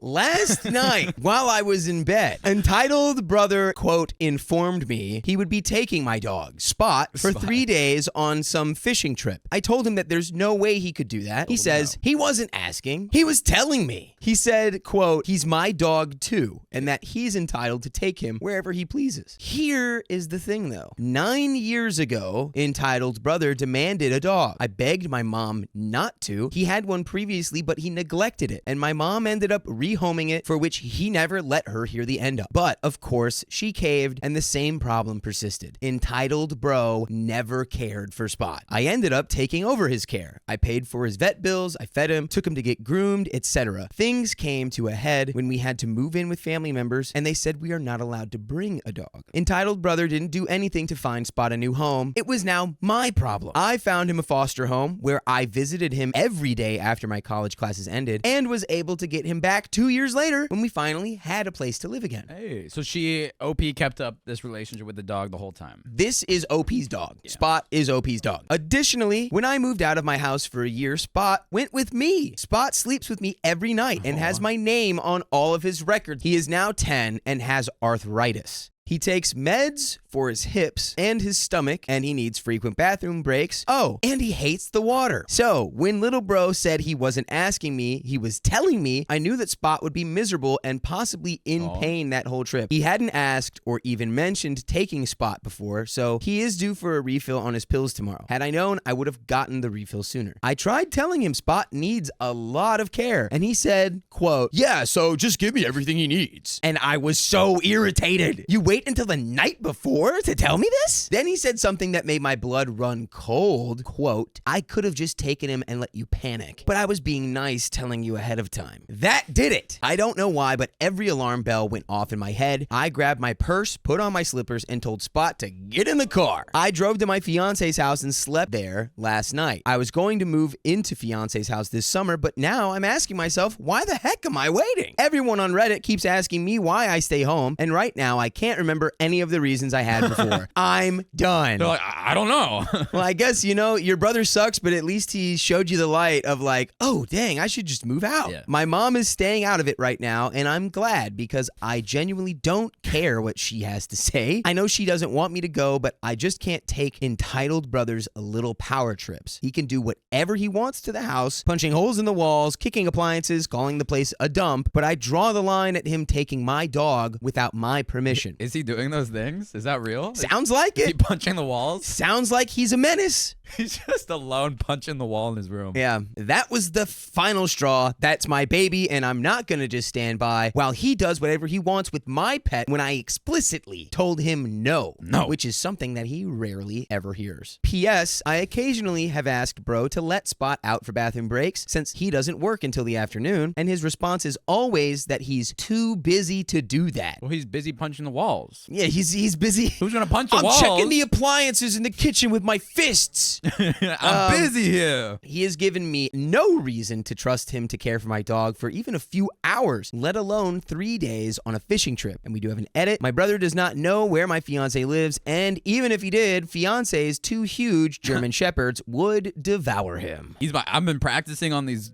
dry walls. I don't know, man. Yeah, I'm gonna be coming at these dogs. He's been building building up calluses. the calluses on those knuckles, fighting the oven. oven door. Like, I don't know what he's doing in there. And we do have another update. First of all, I would like to thank everyone for all their support, well wishes, and for reaching out to check on me and Spot. It was such a relief to know that so many of you would have had the same instinctual reaction that I had in my situation. After many months, I finally have an update for you all. Entitled Bro has finally moved out. Yeah. Oh, however, he didn't move out until the end of July. He was supposed to move out by May 31st, but my mother allowed him to push the date back twice. I wasn't pleased, but since I moved out abruptly in April, I couldn't let myself get worked up over it. I was focusing on making a safe space for Spot and myself. Since Entitled Bro has moved out, my mother has made the house her own, and I'm proud to say it is finally everything she envisioned it to be. Everyone's winning. Everybody is winning up in here. The house looks immaculate. Now that Entitled Bro isn't crowding her space, she's very proud of all of her home improvement projects and always has something new that she wants to show me when I visit. She seems so happy. Oh, that makes me happy. Yeah. The only thing that concerns me is how uncharacteristically friendly Entitled Bro has been acting with her since he moved out. More on that later. Spot is doing so much better since we went to live with my fiance and his 2 German Shepherds. I think fiance's dogs understood that Spot is older and not quite as athletic as them, but that didn't stop him from trying to keep up with them. After moving in, Spot's favorite pastimes include running around the huge yard, laying in the sun, and eating the tasty little nuggets that the chickens leave in the yard. And yeah, I mean chicken poop. Gross. Ew. Well, who knows? Maybe they need it. I don't know. Spot's a little freaky. Maybe they get some nutrients in there. If you have read this far and are wondering what took me so long to update, I apologize for the delay, but I have a good reason. My fiance and I bought our first home. Let's go, baby. Home ownership. Big steps, seriously. We fell in love with a tiny little house in our ideal area and had been working on renovating it. I'm very pleased to announce that we moved in last month. And if that wasn't good enough news for you, here's the biggest announcement of all. We got married. Oh. Congratulations. Seriously. Da, da, da, da, da, da. I can't go any higher than that right now.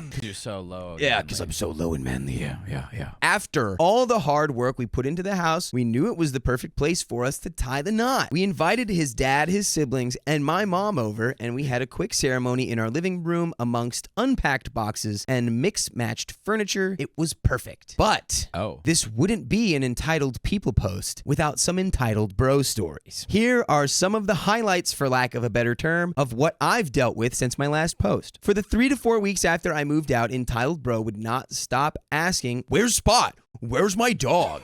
over and over. I just ignored him, but while I was silent, he said a lot of very revealing things, such as, "I bet you won't bring Spot back because you're afraid I'll do the same thing to you." What? Do what? Take her to the lake? I guess take the dog? No, take her to the the lake? I'm going to take you to the lake and give you a nice vacation. I'm taking you to the lake and you don't have any say about it. Yeah. OP clarified that she was talking about taking the dog because she took the dog.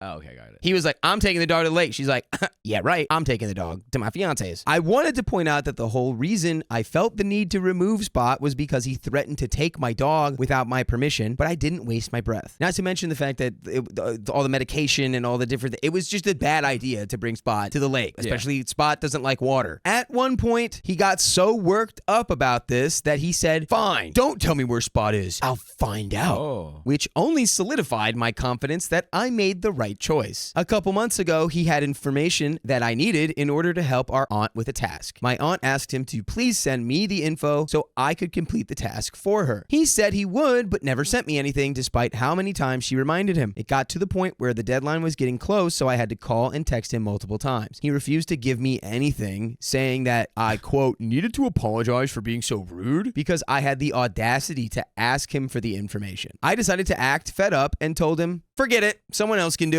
He's the one leaving your aunt out to dry. Well, there's nothing OP could do if he's not going to give the info. I guess someone else is going to do it now. To. Thanks, brother. I then asked my cousin Molly to text him, saying she was the one to contact instead. He sent the info to her instantly, and I had Molly forward the information to me. The look on his face when he later found out I was the one who took care of everything for my aunt was priceless. He enjoys having things to hold over my head. The final thing I will mention is entitled bro was a nightmare for my mother until the day he moved out. He went through many waves of giving my mom the silent treatment, then angrily hounding her for, quote, ruining his life, to having personal pity parties and saying things like he was so depressed and he didn't want to live anymore. Oh man. Well, that's rough, but it seems like the brother is having like a lot of mental struggles and is acting out and has just a lot going on Yeah, internally. definitely. I'll say this really quickly. Because of the angrily hounding his mom for ruining his life, one of the most freeing things we can do as people is accepting responsibility for everything that has ever happened to us, even if it's not our fault. And it's because it allows us to take ownership of our, like, the reins of our life. And it's, of course, not everything that happens to us is our fault. But by taking that responsibility, you take 100% of the power back in your life. And then you can navigate forward from there. But it sounds like this guy doesn't have any responsibility for himself. He's not taking care of, quote, his dog, which is not his dog. He's never taken care of it the entire time they've had it. So I think a nice dose of responsibility would probably be good for entitled brother. My mom got so fed up that by his moving out day, she had no pity for him anymore, just secondhand embarrassment. But then he did something very strange. He was literally in the middle of yelling at her and blaming her for all of his shortcomings when he suddenly broke down and cried, saying he was so sorry for what he put her through. All he wants is to be loved by his mom and sister, and asking, "What would you do if I was unalived?"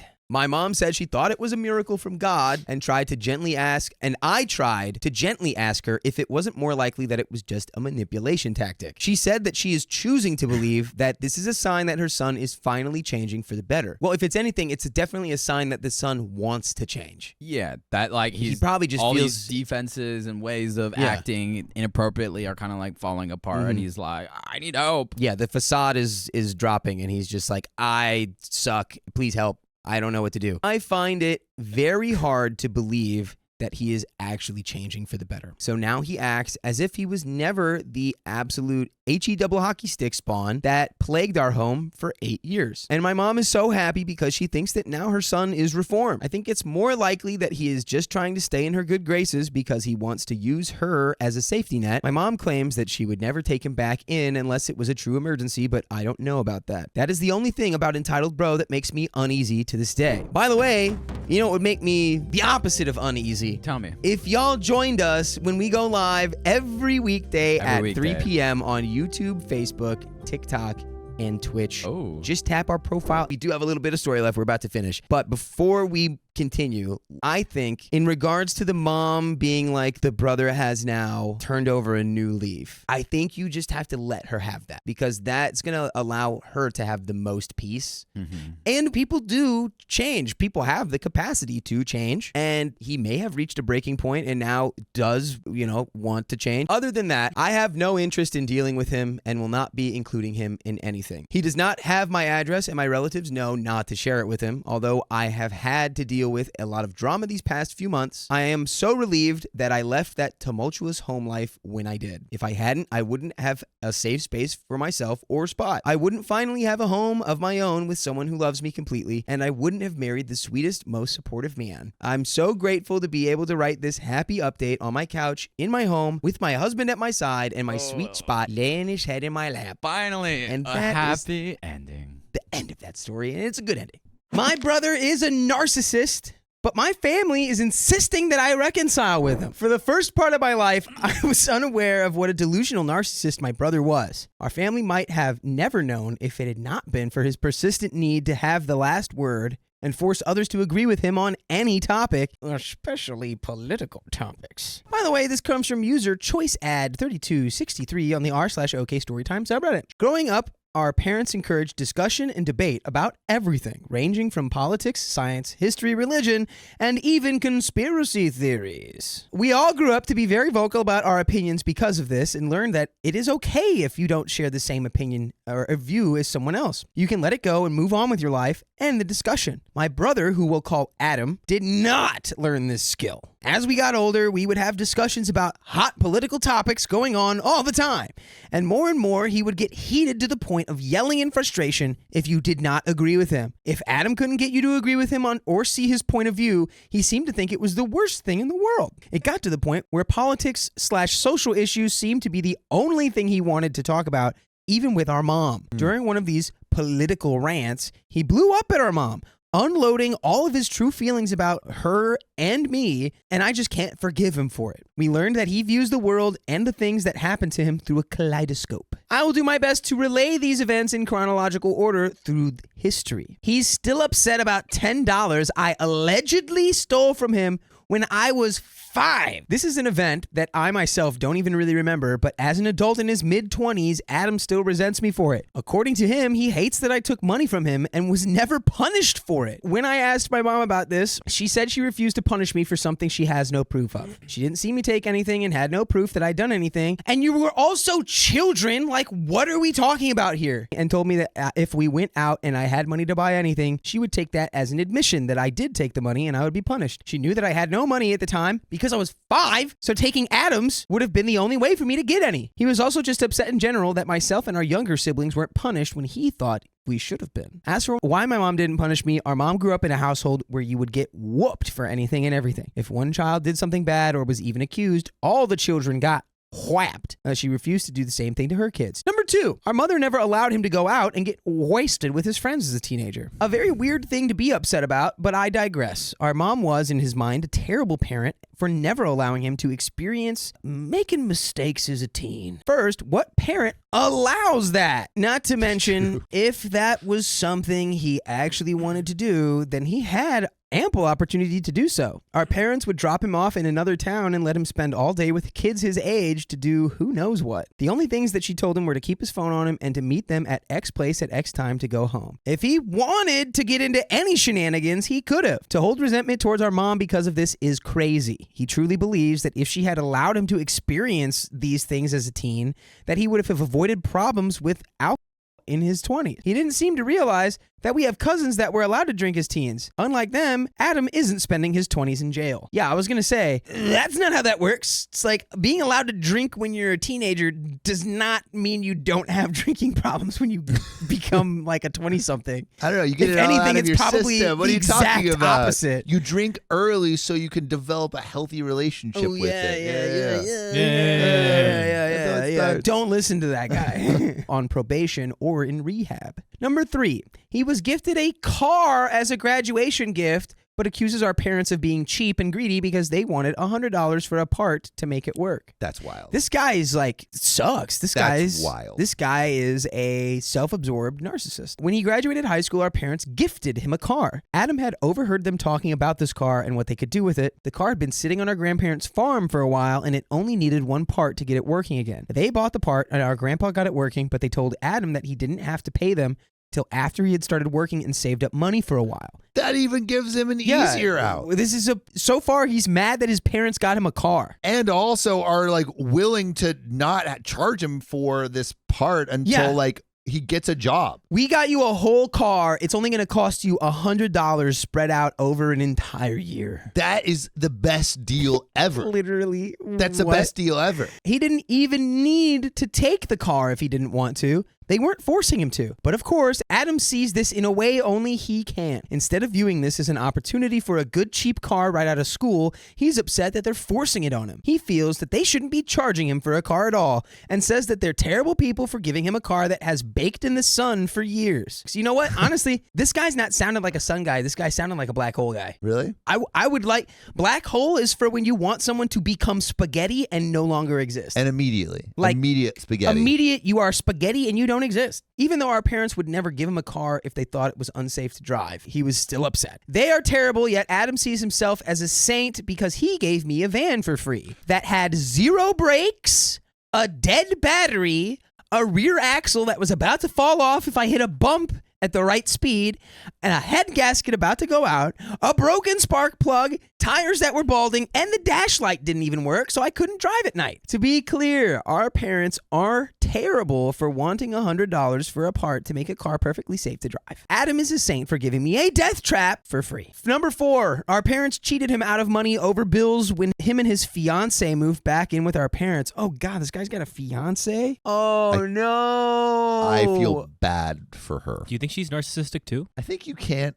I don't think two narcissists can date each other. Exactly. I feel like she wouldn't be able to hang. Yeah. It's like she's probably just being manipulated constantly by this guy. Our parents would always allow us to come back home if we needed it. They've done it with all of us, including myself. When Adam needed to move back in with them, they welcomed him and his fiance with open arms. Of course, after they both found jobs, our parents wanted help with their bills. They split it up as equally as they could manage, but he insisted that they didn't use that much electricity / gas or water and would always make a fuss about how much they were paying. Turns out he thought that my mom was just trying to scam him out of his money. But after they moved out and got their yearly usage bill increase notification, my parents were the ones being scammed. They cost our parents a lot by staying with them. To elaborate on the bills, for electricity, my parents get billed the same amount every month based on their usage from the previous year. If you use way more one year, the following year you're going to pay more to make up for it. My parents' bill went up a considerable amount after they lived with them. Which would make sense. There's more people in the house. Right, exactly. It's just the audacity they had of saying mom was cheating them out of money and being so meticulous about how much they paid when it was really them who had the problem. For both myself and our younger brother, our parents charged a flat fee every month, and we never argued about it. Number 5, our dad promised them a car as a wedding gift and got mad when they weren't given the car for free. This incident is the reason why dad says he won't speak to Adam again without mom or a lawyer present. While Adam was living with them, Adam and dad discussed the possibility of giving them one of their older cars. Adam and Sarah, fake name for fiance, wanted to move across the country and needed a car to do so. Dad said that he would need to talk to mom about it, but he would see what he could do.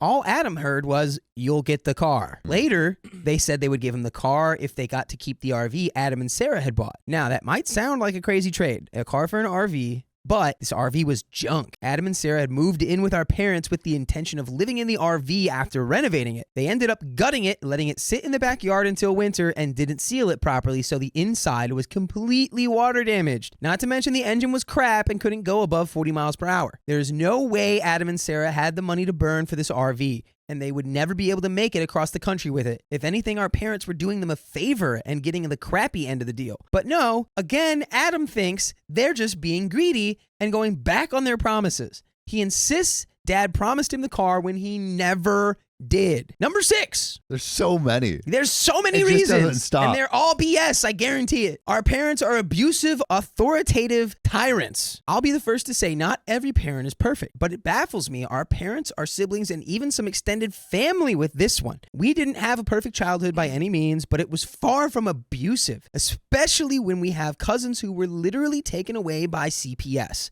I'm shocked at how he views our childhood. One of these abusive moments he would bring up was when he was forced to make a decision. Adam was a very indecisive child, and the school counselor suggested our parents have him make more decisions. Apparently, choosing between a hamburger or a McChicken was too terrible for him. No way. Other moments are things he finds unjust and unfair, like number 1.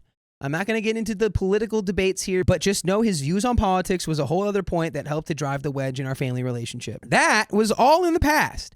Now we get to the part that's really solidified everything, the wedding. That was all just context. Now we're getting into the real part of the story. Context. Oh my God. That I context don't like was this guy. exhausting. Adam and Sarah had their wedding across the country. We were expecting that. What we weren't expecting was for our mother to not be invited to the ceremony. I was not invited either, but I expected that. This broke our mom, and I will never be able to forgive him for the emotional abuse he's put on our mom throughout the years. Every negative thing in his life, he traces it back to her. He doesn't blame our dad at all, even though a lot of the things our mom did was a joint decision between the two of them. Dad feels bad because we can only assume Adam blames mom because dad was gone a lot when we were growing up. Having a full-time job and being a full-time college attendant will do that, though. Our dad would get home at 1 a.m. and leave at 6 or 7 nearly every day to put food on the table and work towards a better future for all of us. I have nothing but respect for my dad. But with his absence, Adam only had our mom to turn his hate towards. Anyway, after some back and forth, our mom is allowed to go. Apparently, he just forgot her name on the invite or something. But due to finances and time, they couldn't go. Mom is very claustrophobic and refuses to ride in a plane, so they would have needed to drive the whole way. With mom's nerve issues and dad's hip, it would have been 3 days there and 3 days back. It just was not going to happen. Not to worry though, my mom still had hope of seeing her firstborn be married because they were streaming the wedding. It sounds great until the day arrived and we needed to sign in information that we couldn't find until the last minute because Adam never gave it to us. And when we were able to view it, the stream was broken due to the amount of people watching or some technical glitch. No one watching the stream saw anything. Personally, I wouldn't put it past him to have planned it. So yeah, there's a lot more I could say, but that's about the gist of it. The main point is that you can join us live on YouTube every weekday at 3 p.m. PST. Just tap our profile. This sounds like someone that you don't need in your life. It sucks that your mom's being caught in the crosshairs, though. You guys can all just lean on each other and cut this like absolute, just a malignant growth of a person out of your life. Like this person is no bueno for anyone. Our mother will never Reed stop Paddington. loving him, and myself and younger siblings do not understand it. He's used her as a verbal punching bag for years, and he thinks it's justified. Until he apologizes to our mother, I will not be forgiving him or even speak to him. At this point, it feels weird to think that I'm one of 4 siblings and not one of 3. It's also weird to think that I've had a sister-in-law for the last few years. I know they exist, but they feel dead to me. She doesn't deserve how she's been treated by him, and I hope he realizes that someday for our mother's sake. I don't think he ever will, though. Adam, if you're reading this, you do not deserve our mother. I hope that you get the therapy you desperately need and decide to reconcile one day before all you have is a headstone to say, I'm sorry to. I mean, the dad in the last one kind of deserved the block. Yeah, like that's a good one. It's like they already had like no, they gave no her contact. so many chances. Yeah, you know? and it's like the first thing that happens when you go back is they steal Yeah. from you. So anyway, am I Yeah. the a-hole for not wanting to Oh my reconcile with him? No. No, you're not No, the a-hole. He OP, sounds you're terrible. not. It's This guy is and one of the he's literally having like, every suckiest doo-doo boys I've ever heard. yeah, like literally every quality of a narcissist is there, and he's exhibiting all of them to the fullest degree. My sister thinks I have to care for her baby because I'm the aunt. Should I stop?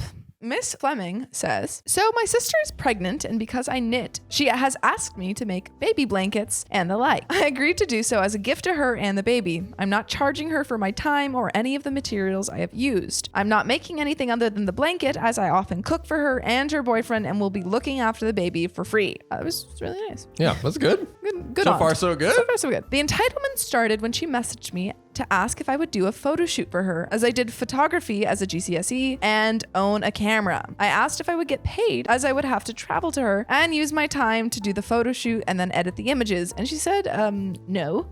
Obviously not. Nah. I would get food or drink, as she wasn't going to pay the photographer who she was planning on hiring. Wait, what? Okay. I have no budget for the person I'm hiring. I told her no. And she said that as her sibling, I should do it. She said I should do it even though we don't live in the same city, and that she would pay for a taxi. I told her that paying for a taxi is not the same as paying me. She said she would ask my twin, and I told her to do that then. If enough people want it, I have screenshots of the conversation. I do want it. Ooh, I would do. love to I see do. it. Edit. I keep getting comments saying that it's not entitled, and that's what families are for. Me and my sister are not close. We never have been, and she's often extremely rude to me. My gift to her is the blanket, which I'm knitting for her. We have several other sisters who aren't getting/making anything for her, so I think it's unfair to say that families should do stuff like this. I'm also a full-time college student with a part-time job, for the people saying that she's not asking too much. Before we move on, what are your thoughts so far? I don't know if you've heard this expression. This is a Southern expression. Looking a gift horse in the mouth. I have heard that expression. Yeah. See? There you go. I think asking a little too much. Too much. You're already getting a gift. Already which is getting a gift. The blanket, which Cooks is also for an her. adorable Yeah. gift, by the way. That's a great gift. And now you're like, I think things often get dicey when like a family member asks you to do something that's like their paid profession for free. Yeah, they're like, oh, well, you like, this is your job and I'm your family member, so do it for free. And it's like, like, whoa. but I have to like It's time. travel and Yeah. like take my time, and Especially then, the traveling. yeah. And also I feel like your family member, if they're gonna ask you to do it for free, will be even more entitled to be like, oh no, like I didn't like this. Can you just like redo it? Yeah. And like gonna be a mess. Yeah, exactly. Gonna be a mess. True. Edit too. Okay, thank you all so much for the upvotes. This blew up way quicker than I thought possible. Thank you for the silver award. I'm 17 and I usually get the bus everywhere, and from my city to hers takes 3 hours when there's little to no traffic. She's 17? And having to do all that? Bro, Oh my God. stop. What is this? Bro. Taking advantage of your 17-year-old sister. Come on. I don't run a photography business, and I was only planning on charging her 30 to 40 euros for the whole thing. No, I don't have to go into college, but I still have online lessons almost every day, and I have a lot of coursework. Screenshots are posted on my profile if you're interested. Oh, and then they say again, thank you so much for all the awards. It means so much. I'm trying to respond to as many people as possible, but there's just so many of you. If you want to ask a question, please message me, as I'll probably get back to you much quicker. And then Proper Cupcake 4288 says, how many siblings are there in all? Are you a boy or a girl? OP says, I have 4 sisters and that they are not non-binary. And that's it. That's the whole thing.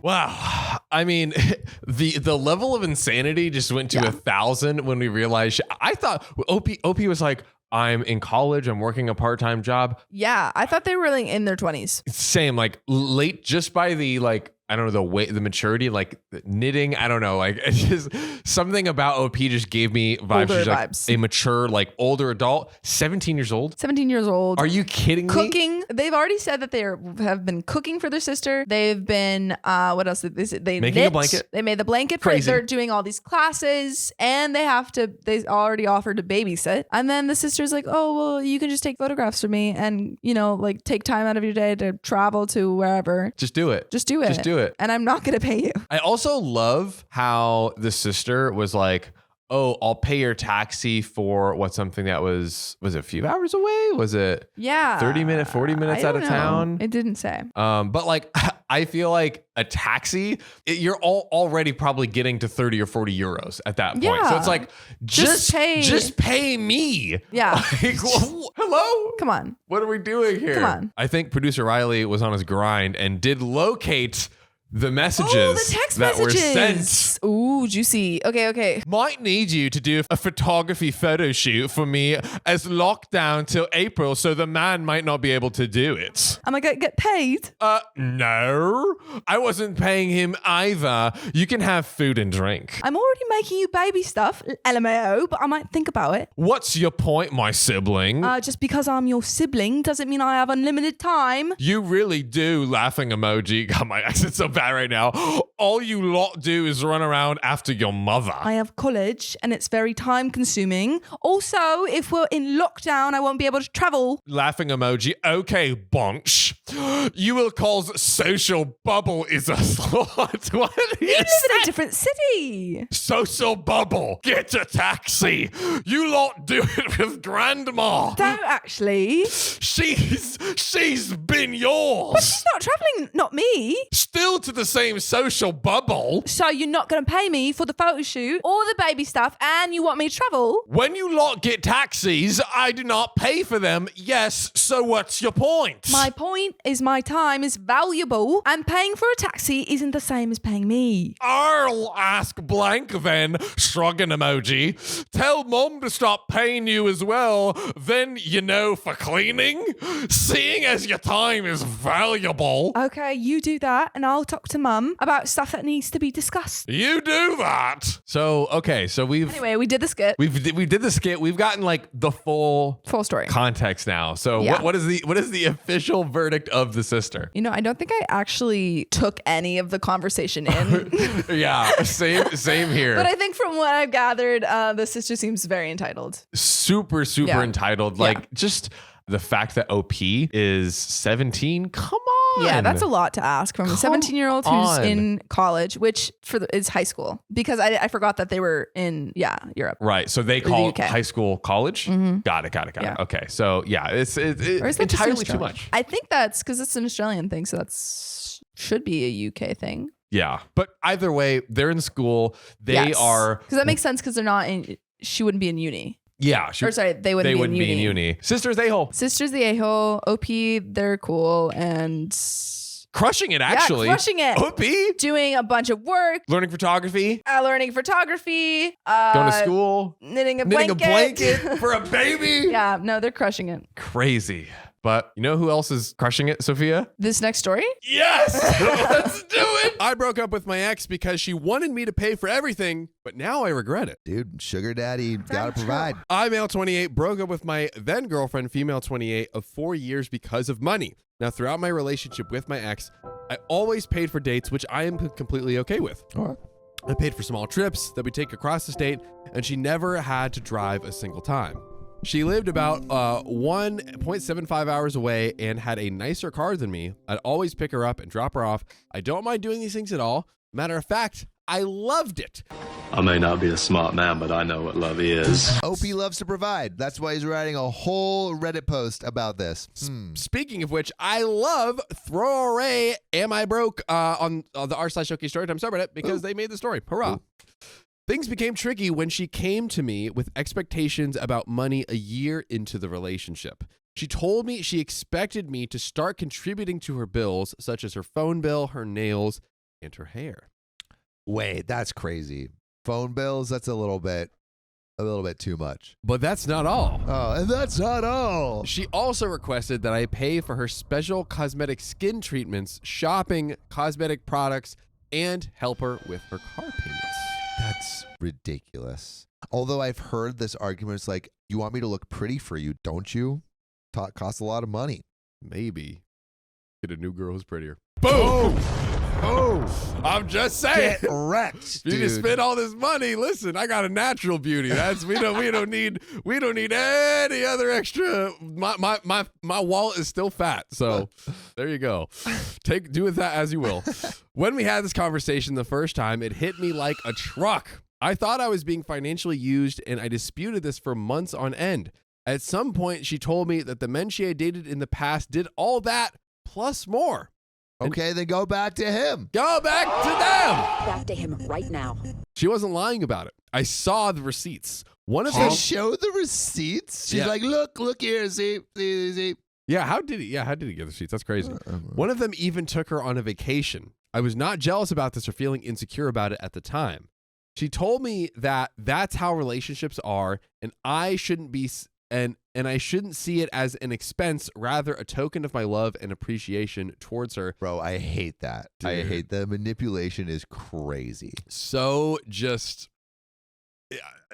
you're completely not saying that gift giving is a love language and is great, but it's like you're just Get completely wrecked, dude. sidestepping how he feels at all and just like, no, this is how it is. And also, I mean, if you really want to play the game well, you don't be too heavy-handed with it. You just make slight suggestions, and maybe he'll get you more stuff. But now that you're demanding it, you're gonna lose it all. Well, You're a bad sugar baby. here's where she's at. She's like, I'm a year in, and he's still not buying me some Chanel No. 5. What am Gotta I lay the doing? hammer You gotta, down. you gotta ease into this. It doesn't like, all right, No! we don't go from 100 to 0. We go, We stair step. Come on, yeah, it's baby Come on. steps. Bop, No. bop, bop. Nuclear bomb. Go. Give me your credit card. I'm buying the How store. much is Social Chanel security number on the 5? first date right now. Do it. Wait, how much is Chanel number 5 or number 4? Probably expensive.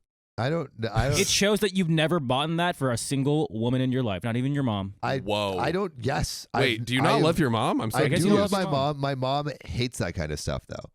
That's what she wants you to think. I buy it. My mom wants like AirPods. That's what my mom wants. AirPod number 5. Yeah.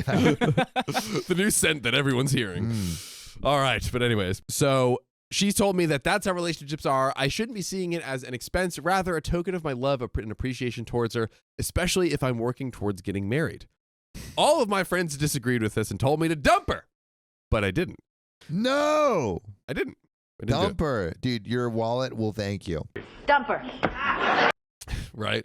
She made me extremely happy in every other aspect of life. It's the head game. Every aspect or one It's in the particular. head game. Dude, come on. What It's head not game are we worth talking it. about? Like crazy.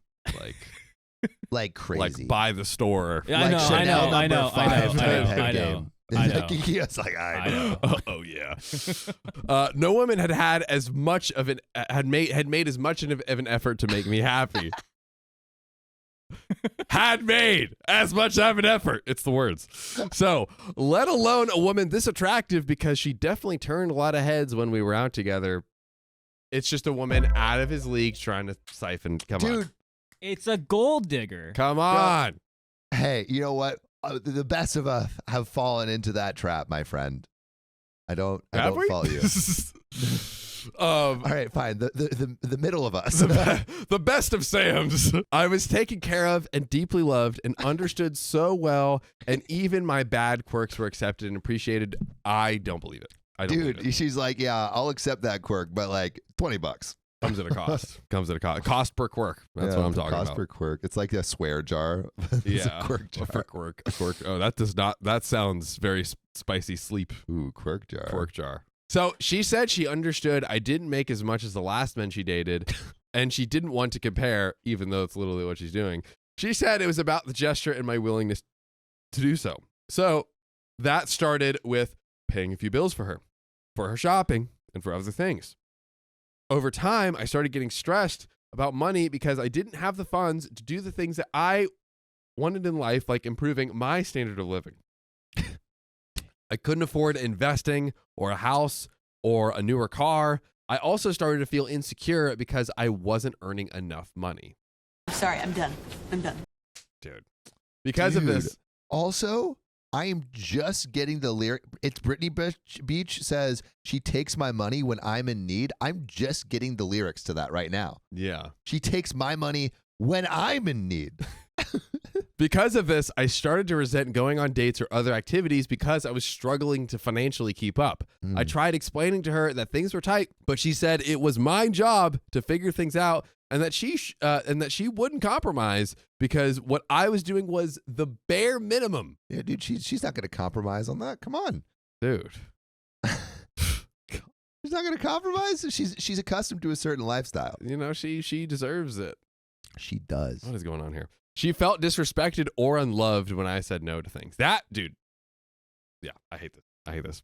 I'm not the type of man to indulge in luxury myself. I'm super simple, and I felt like I couldn't keep up with her or what her exes did for her. My insecurities got worse and worse, and at this point, my friends and parents were telling me that if I did these things for any other girl, I'd be treated even better and that I was being taken advantage of. Always in these stories, they're like, oh, they're so great and everything else, but this one thing. But the one thing is like completely tearing up the rest of their personality. Like this is it's like, oh my God, he's so great. He just like murders people on the weekend. But besides that, amazing. It's so peachy. Like it's so peachy. I'm like, wait, don't look at that thing. Look at that. That is bad. God. My breaking point. We haven't had the breaking point yet. Yeah. Wow. There's no breaking point yet. Wow. Was when she asked for a nose job. Oh. Nose. That's right. I told her I couldn't afford it, and she said that I could just get it on a payment plan. Get out. Such a massive red flag.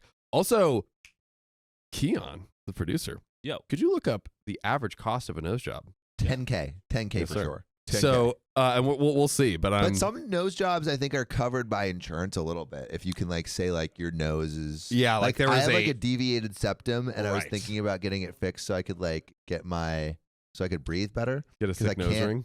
Get a sick nose ring.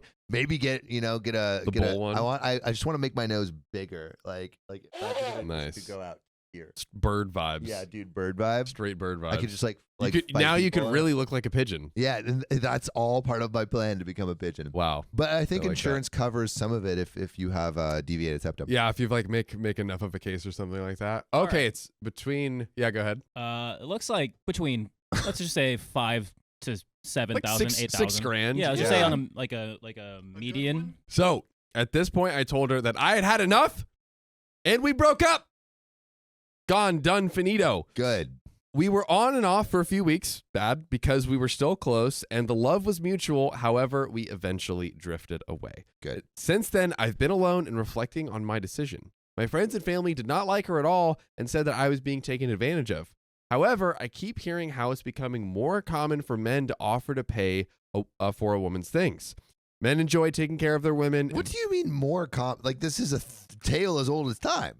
Men paying for women's things. What do you think more common? I do feel that there was the like swing to like women work and do things for themselves. What a concept. And now there is, sugar babying feels like it's on a hot streak right now. Oh, sugar babying. But like the sugar babying vibes are like permeating. It yeah, feels. but I guess like sugar babying, like soft core prostitution is becoming like way more accepted in society. Samuel Donner, 2024. I mean, is that not a little like it's got like a little bit? Yeah, it's like softcore. So, men enjoy taking care of their women, pampering them, and that some of them really go out of the way to make sure their women are showered with gifts. I hear some men say that it's harder for women to make money due to wage differences, etc., let alone as much money as men, so we shouldn't expect them to pay for things or go 50-50. It makes their lives easier, and because we love them, especially if we want to get married down the road. Oh boy, we're going to talk about that in a sec. I'm wondering if the issue was actually me. Was it my fault for not making enough money or working harder to make more? Was I not understanding her love language? Was I wrong to complain about money at all? since this is what some modern relationships look like, is it the expectation that attractive women have high costs / demands? It's not your fault. It's not your fault. It's not your fault. It's not your I mean, that is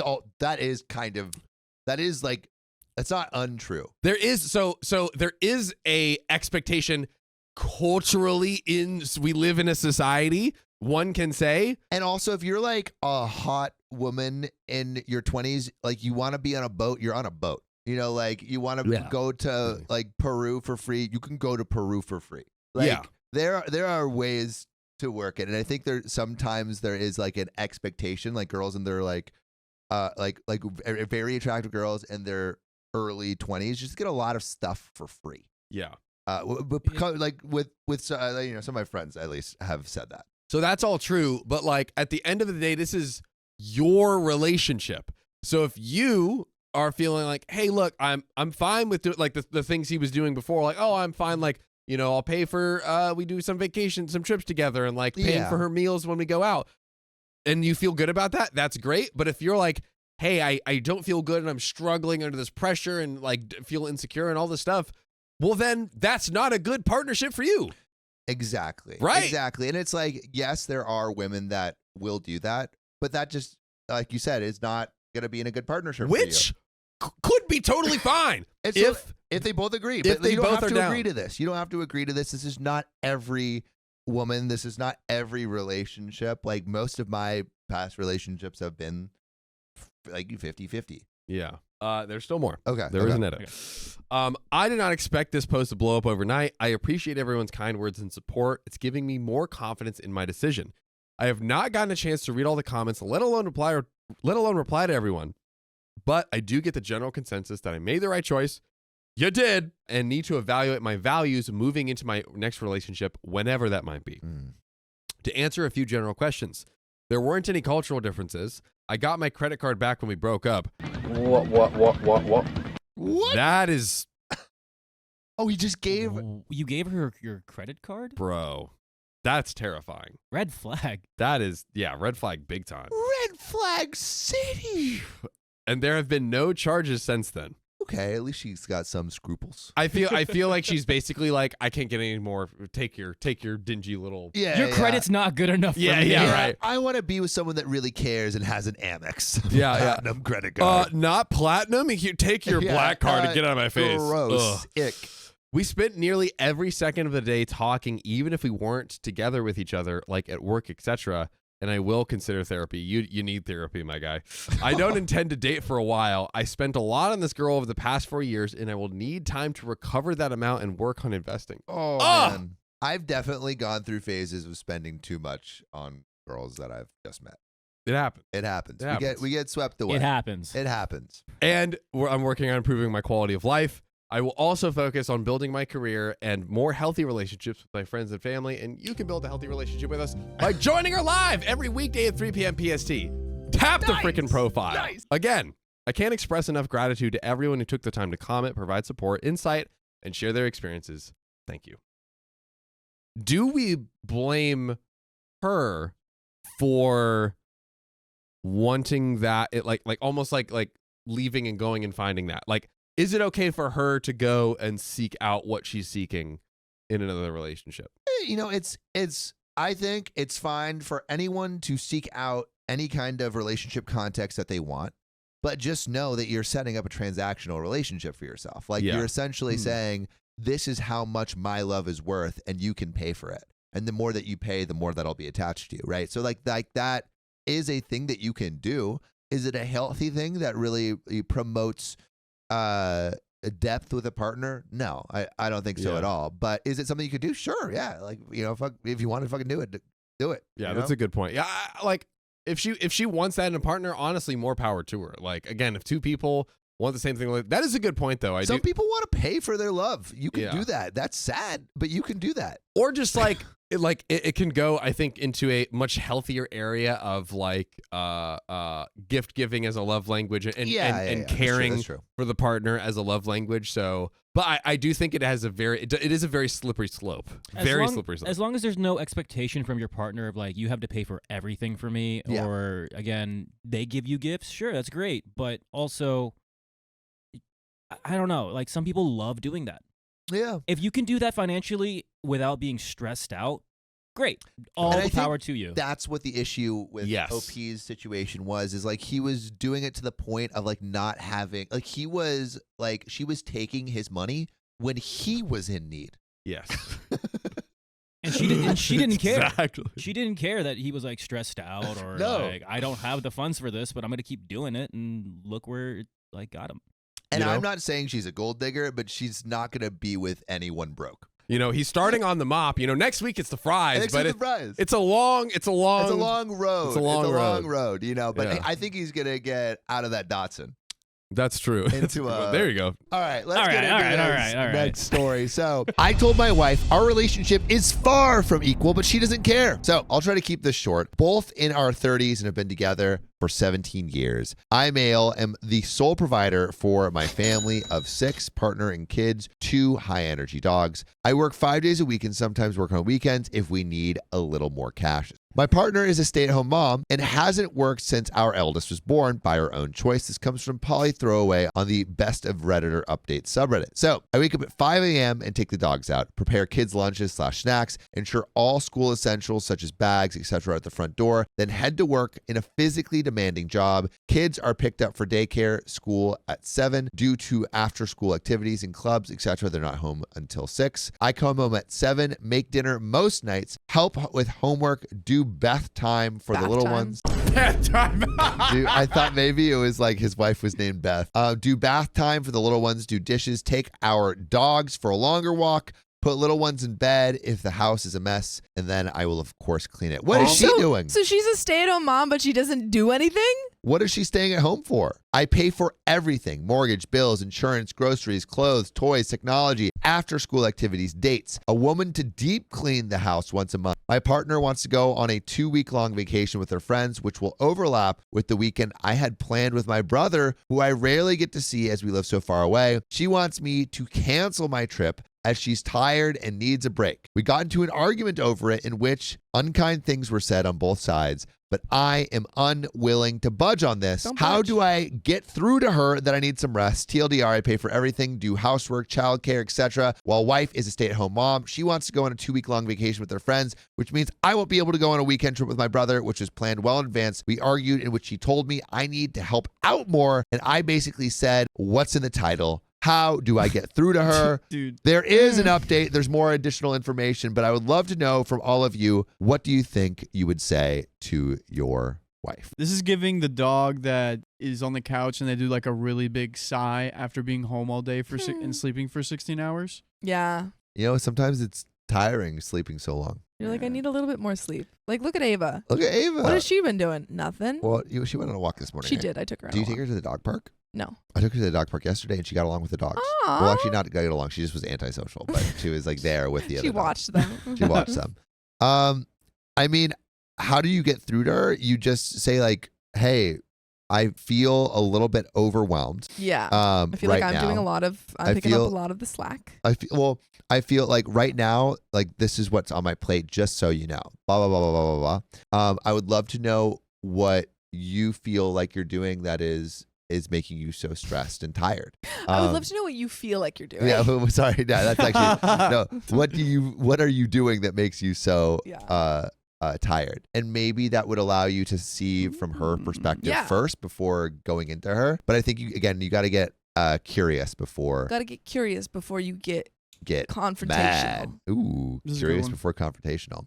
Chira Tyler says, ooh, is Kiara. she cheating? What is she spending all that time doing? Self-care? All right. Ooh. Kiara, that's a little bit fast. Yeah. Come on, this but- come from Reddit. So we got some additional info.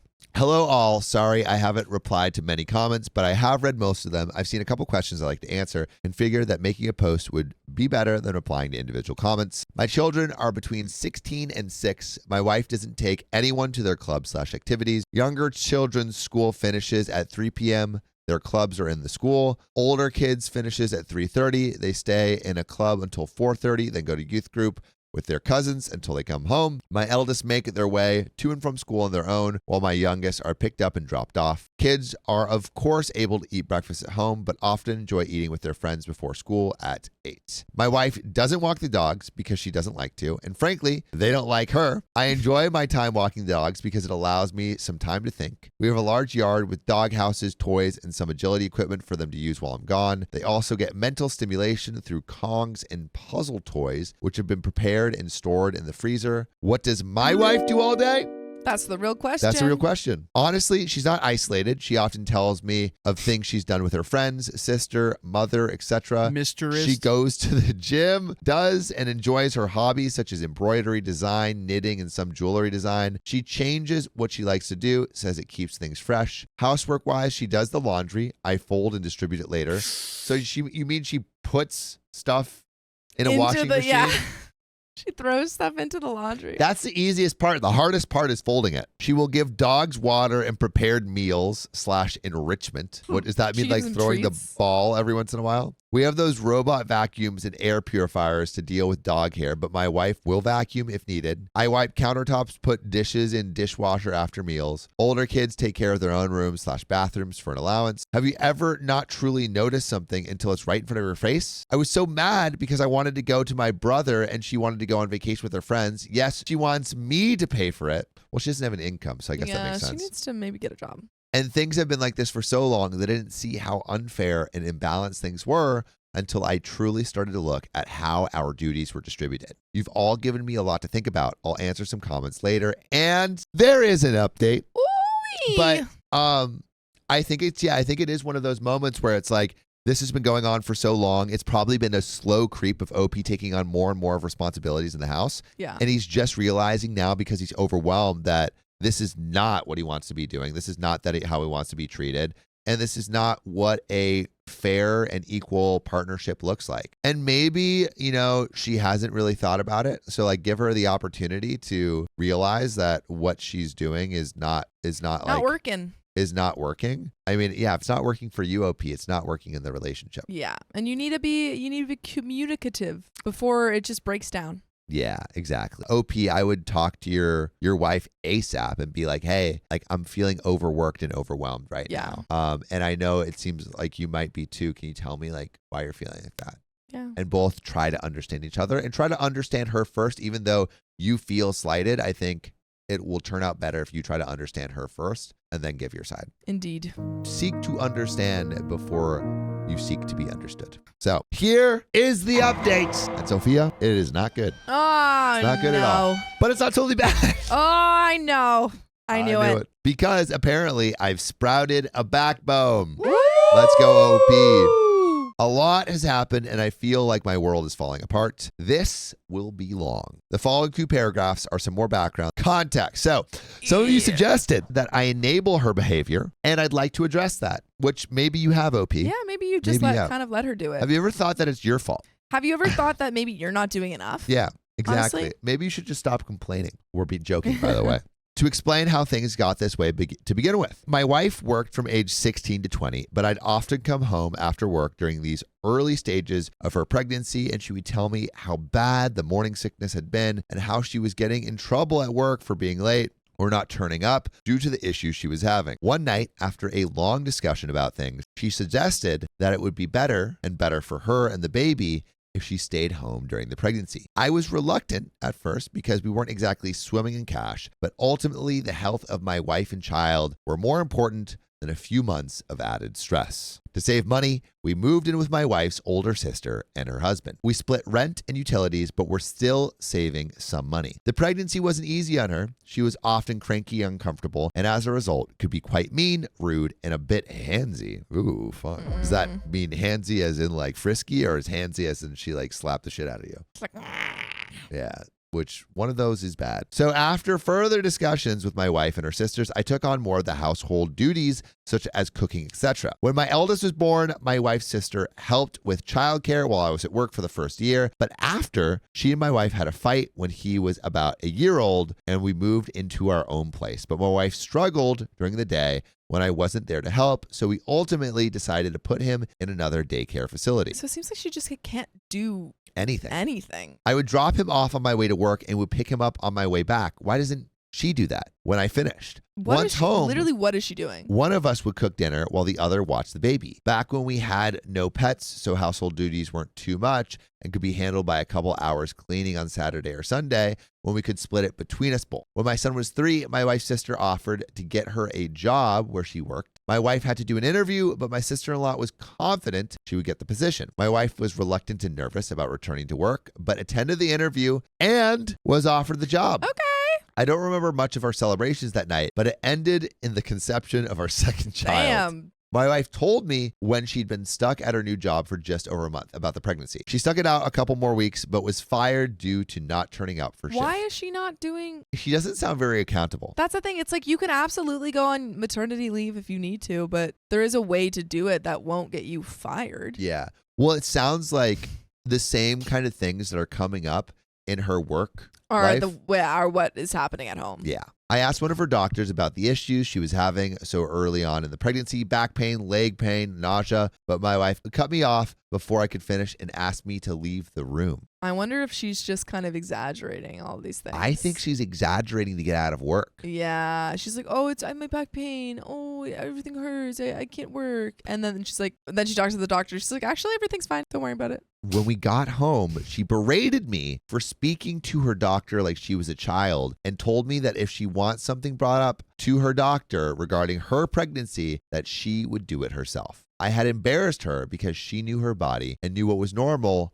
and what wasn't. I still thought the issues had to be addressed with her doctor, but whenever I brought it up, her mood swings would get worse. I feel like that's like deflecting, you know? It's like not like it's so like he can't get the truth out. Exactly. Yeah. It's like, oh, it's your fault. Yeah. Even though OP's just worried about her. My mother-in-law came to live with us when my second was born for a short while when I returned to work after my paternity leave. When my daughter was born, about 4 months old, my wife expressed she was having difficulty looking after her by herself during the day, but my mother-in-law, who had her own life and responsibilities, couldn't come back and stay indefinitely. We had a 2-bedroom apartment then, and having her sleep on the couch didn't seem fair to me. So we enrolled my daughter in daycare while my son was at nursery. My son went to daycare after nursery as well, so I'd pick them both up around 6 p.m. and head home. My wife promised she would speak to her doctor about the possibility of depression, etc., and her mood did improve with additional help with the children. So she's just staying home all day during the day. Yeah. Which, like, I feel like, you know, like an idle mind is the devil's playground. I know. Like, it you makes need it to have way work. worse. It makes it way worse. Like, if you're just at home, like doing nothing and you're already not in a great mood. Yeah. Like, you know, there is like depression sourced from imbalance, like chemical imbalances from pregnancy and stuff. But also a lot of depression is like, are you running and like exercising? No. Mm-hmm. Like, are you hanging out with friends? No. Are you doing something that you're passionate about that you like? No. If you're like, isolating yourself, it really does not help. Yeah, you're not gonna be able to do the things that are necessary to pull you out of depression. And like I think humans just need to be busy and doing things that we care about. And it doesn't seem like she's doing that. My wife took on cooking and cleaning duties then, but struggled as well. I would often come home to burn/ruin food and would need to make something else anyway. So I ended up cooking dinner most nights so we wouldn't be wasting food. During a weekend away for a friend's wedding, when my daughter was 5, I suggested that my wife go back to work. Both kids were in school now, and I thought we could improve our lifestyle with 2 incomes. We had recently bought a house because the apartment was too small for us and the children needed their own room. She seemed hesitant, which I understood after being out of work for so long, but she agreed. She applied for several positions, but had no luck with interviews or callbacks. We found out she was pregnant with our 3rd not long after that, and returning to work was put on hold again. I feel like she gets pregnant just in the nick of time. He's like, you have to go back to work. She's like, yes. Oh, what? Here it is. I can't. The pregnancy was difficult as expected, but again, my mother-in-law came to stay when I had to return to work. Kimberly finds this weaponized incompetence. Absolutely. Yeah, that's exactly what it feels Especially like. with the burning of the food. It's like, come on. Like, yeah, you can burn your first couple meals, but you got to get better. After a while, it's like, come on, get your shit together. Everything. Yeah. She stayed for a while, but had to return to her own home eventually. Before she left, my wife told me that she feared she would struggle with our second daughter, just as she had with the first 2. I tried to reassure her, but she seemed to become insanely depressed the second her mother left. I would return home with an 8 and 5-year-old to a screaming baby and nothing done around the house. Her mood and actions affected the entire house, so reluctantly I put her second daughter in daycare as well. But I told my wife she had to talk to her doctor and that we'd no longer be having any more children. Definitely don't have. She can't even handle the ones that you do have. She can't. Snip, snip. Yeah, Snip, no, snip. I mean, I think OP needs to get a vasectomy like I think ASAP. so. Yeah. But the thing that's scary is what it seems like she's doing is like she's like, and maybe I don't know if this is true, but it almost feels like she's intentionally getting pregnant somehow every time she needs to go back to work. A little bit. It feels like too perfect, you know? Mm-hmm. I'm suspicious. She's just not a partner. Yeah. Like they're not partners. He's having to look after another child, basically. And it's Brittany Beach has a good comment. She doesn't want to be a mother and she doesn't want to work. She doesn't want to do either. She's just being a mother so she doesn't have to work. Exactly. Like she just wants to stay home and do nothing. And Kimberly Fine says she's finding it hard to love her manipulation tools. Mm-hmm. After the person who is obligated to love her doesn't want to stay, ovulated whether wasn't around to baby her further. Yeah, like the husband's not playing her games anymore. She was, and we had a huge fight about it, but I got a vasectomy and she accepted it. Nice. I think that's the way to go. Yeah. We've always used protection. My wife is on birth control and I always use condoms. But given that it had already failed twice for us, when my first was conceived after my 21st, I was so I don't think I wore one. Our second after celebrating her new job, and our third at our friend's wedding. I didn't want it to happen again. But obviously the universe had other plans for us. And our third daughter was born 2 years after our second when we were celebrating a promotion I'd gotten out of work. After the vasectomy or before? I think after, because a vasectomy doesn't mean like you definitely can't have kids. Well, it's like very, very low chances. Yeah, it's much lower. And they were using protection, but I guess when they celebrate, they celebrate in style. Really hard. Yeah. Obviously, this is a brief summary of events, and there have been several other moments throughout the years when I've suggested she go back to work, but I thought I'd try to provide further background for those who are curious about how we got to where we are. Someone asked if my wife has had a break recently. She has never taken 2 weeks away before, but she goes away a couple times every year for weekend trips with family and friends. The longest she has been gone is a week. In regards to the dogs and why they don't like her, she doesn't like them. She thinks the mental stimulation I provide through Kong toys, games, puzzles, etc. is unnecessary, but freaks out if their energy levels are too high. One is a German Shepherd, which I was gifted for on my birthday, and the other is a German Shepherd Malinois mix my wife brought home because she thought our GSD needed a friend. Ooh, Or what? Wait, people in the comments are saying not his kid. I'm thinking not his kid. Yeah. I'm thinking not his kid. Maybe yeah. that's what she's doing. Every time. Maybe that's what she's been doing all day. All not her kids? Run that paternity Or not test. his kids, rather? Yes, they have been to training and were originally in doggy daycare for the first couple of years, but on to the update, I suppose. So that was all context. Now we're on to the real update. The real one? Or the real one. Yeah. Well- Some people are saying that she got a vasectomy after the third dog. I mean, the third child. So No, yeah, got a vasectomy after the third child, yes, but now has a third daughter because it was 2 daughters and 1 boy. So now there's 4 there's children. 4 kids. There's 4 kids. Oh, Wow. okay. Yeah, I don't trust that daughter is.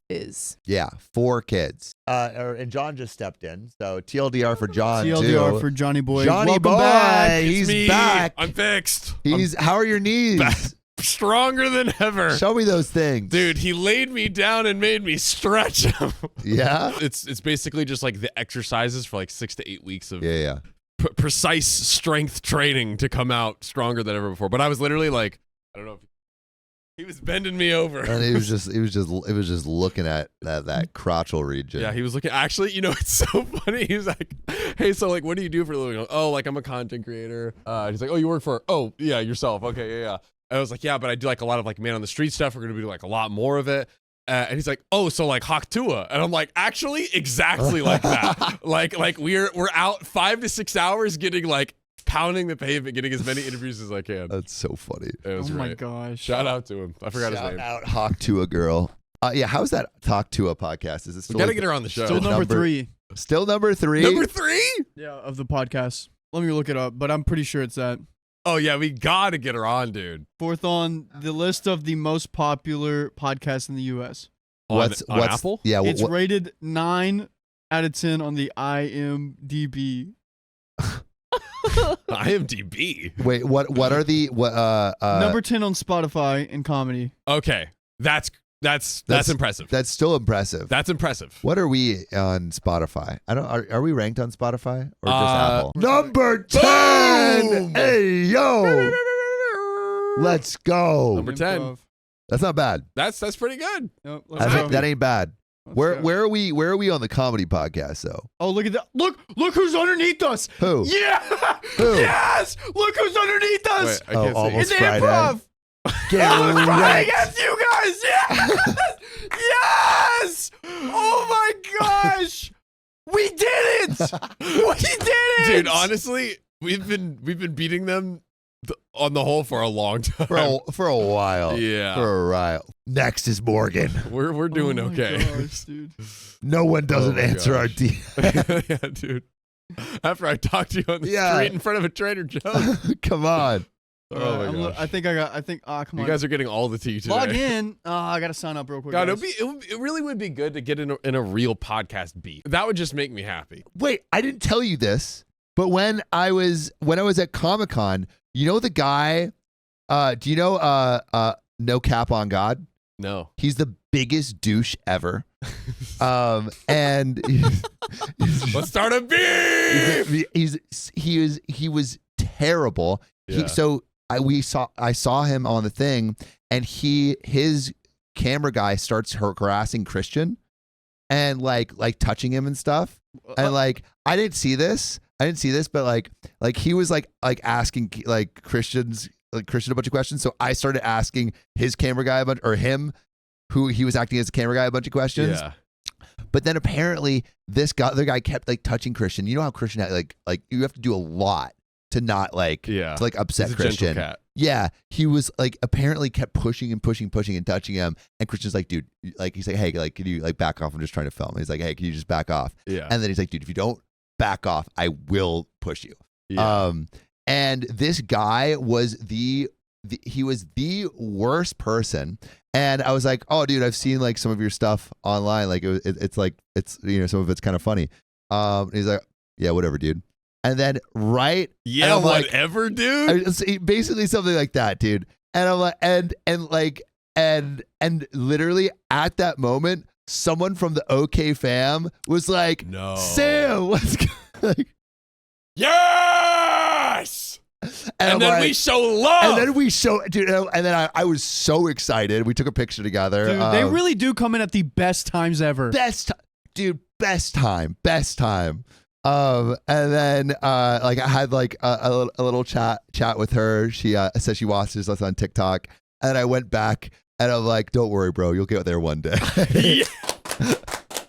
Dude, let's freak. And then we wow. left. But it was dude, he was like not a nice person at all. Like, not a nice person to at me, I'm like, if you like create something and someone like goes up and is like, oh, like I enjoy your stuff, I'm like, you're the greatest person that's ever existed. You've given me your time and enjoy it. So like the level of like recognizing you and saying your name, and then anything more than that, like they have invested in you as a creator, right? So which to I me, feel like we have like the best. We have the best. We have like the best community. Literally, we have the best community. You also every time one of y'all have come in like person, it's always been a vibe. It's so great. Like it's always been a vibe. Such an amazing positive experience. Okay, here we go. 161 in the comedy.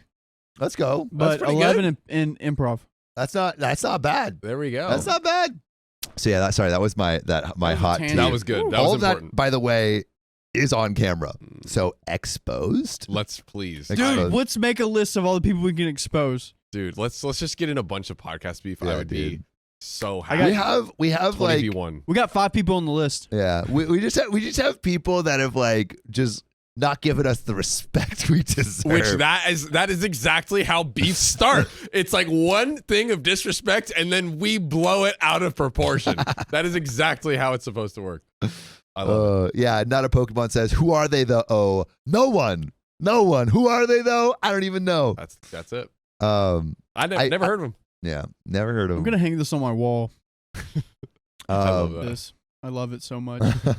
Dude, hang it on your wall when we're number one. All right, so I think what he's suspicious of, or what he's just realizing, is she's doing no work. I see you in the comments, baby. Let's get into this update. As one of you suggested, I took a day off work. I generally wasn't feeling too good either, but I intended to speak to my wife about the situation while the children were at school. Kids all left for school by 7-ish. My wife came downstairs at 11:45 and seemed very shocked to see me. She asked what I was doing home, and I explained I took a sick day as I wasn't feeling well. The first words out of her mouth were, "But we need the money. You don't look that bad." Dude, I think someone's coming over to the house. I think someone's coming over to the house while he's gone, and that's why she's worried.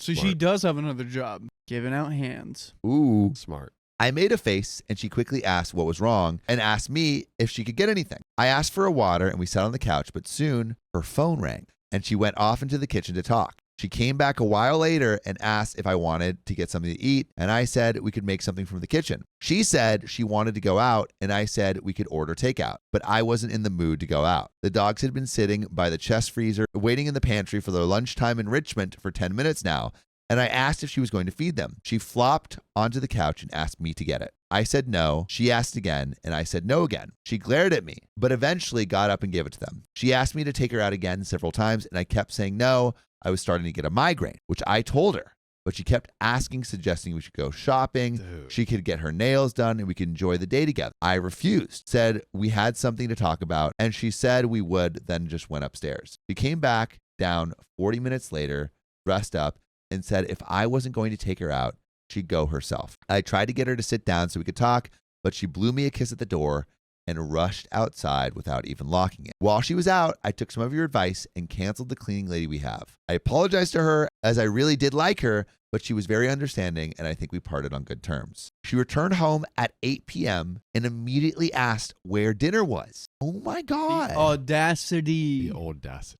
Oh my God. I told her the kids and I had already ate. She asked where her dinner was, and I told her she'd have to make something for herself. She said she'd just order something, and I told her no. This gave her a pause, and she looked at me like I just told her she had to starve. She said she couldn't cook, and I told her I know she's perfectly capable of making something. We have plenty of food. It's not like she has to be Gordon Ramsay to stick a tin of soup or something on the stove. She left again and returned 30 minutes later with McDonald's for herself, which set the younger kids off. Yes, they had already ate, but she walked in the door, finishing her burger and drink with an empty bag and a McFlurry tub. Our youngest asked why she didn't bring her any ice cream, and my wife said, Daddy didn't allow me to. Dude, I really hate that. I did not say this, and I swear it took more strength than I'd like to admit not to yell at her in front of our daughter. When the kids were in bed, I asked her to sit and talk about the situation regarding our trips. She asked if I'd rescheduled with my brother, and I firmly told her no,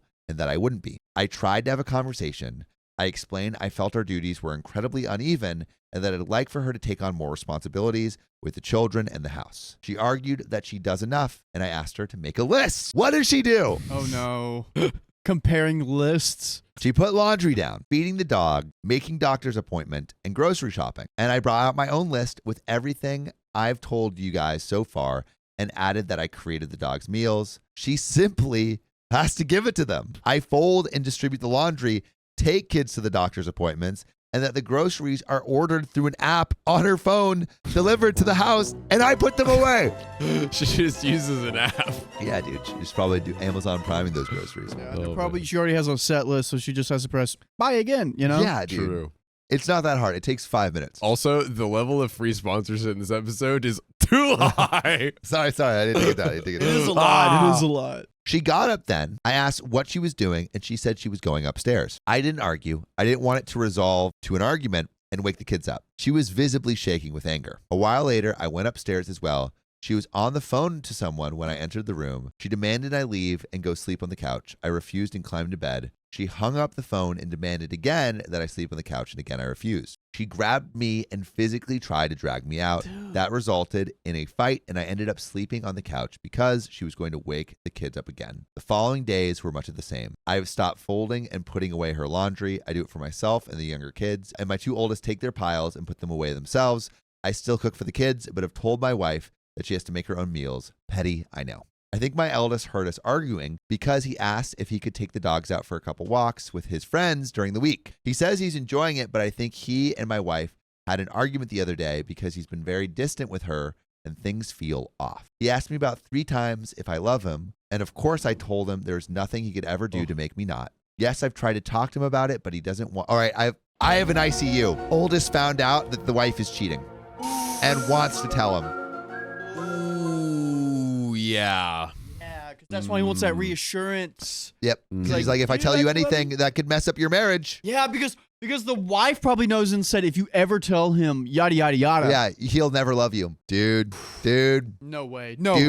My ICUs, my Reddit IQ, He's seeing. high. He's seeing them use. Yes, I've tried to talk to him about it, but he doesn't want to talk yet, and I need to respect that. I think pushing him could be a mistake. Thursday night, my wife asked if we could have a drink, as I had to leave on Friday to see my brother. I had a few drinks, but honestly, it went right to my head, and honestly, I just wanted to sleep. She kept trying to initiate spicy sleep, but I wasn't in the mood. Whoa, because she's trying to have another kid. The trip's coming up, and she might have another kid. So that's why she's like, oh, let's make it happen. Push present. Dude, as soon as he asked her to do any kind of work, what did she do? She gets pregnant. She gets mad, goes to the other guy. Literally. I'm pregnant. I can't do it. I woke up Friday morning and my wife was gone. So was her suitcase. I've texted and called, but there's been no answer other than a text telling me we'd talk about it when she's back. She ignored me and went on her trip. Regardless, and I am furious. I have left her some cash in the bank account, and she has the card too, but I've removed everything else into another account. That's a big one. That's a big one. I had to call my brother why I wouldn't be coming to see him, and he arrived here on Saturday with my nephew and 2 nieces. Aw. The house is very full, but honestly, it feels more open than it has in a long, long time. The kids seem relaxed, and so do the dogs. Like, literally, everything's better when she leaves. That's crazy. It's like whenever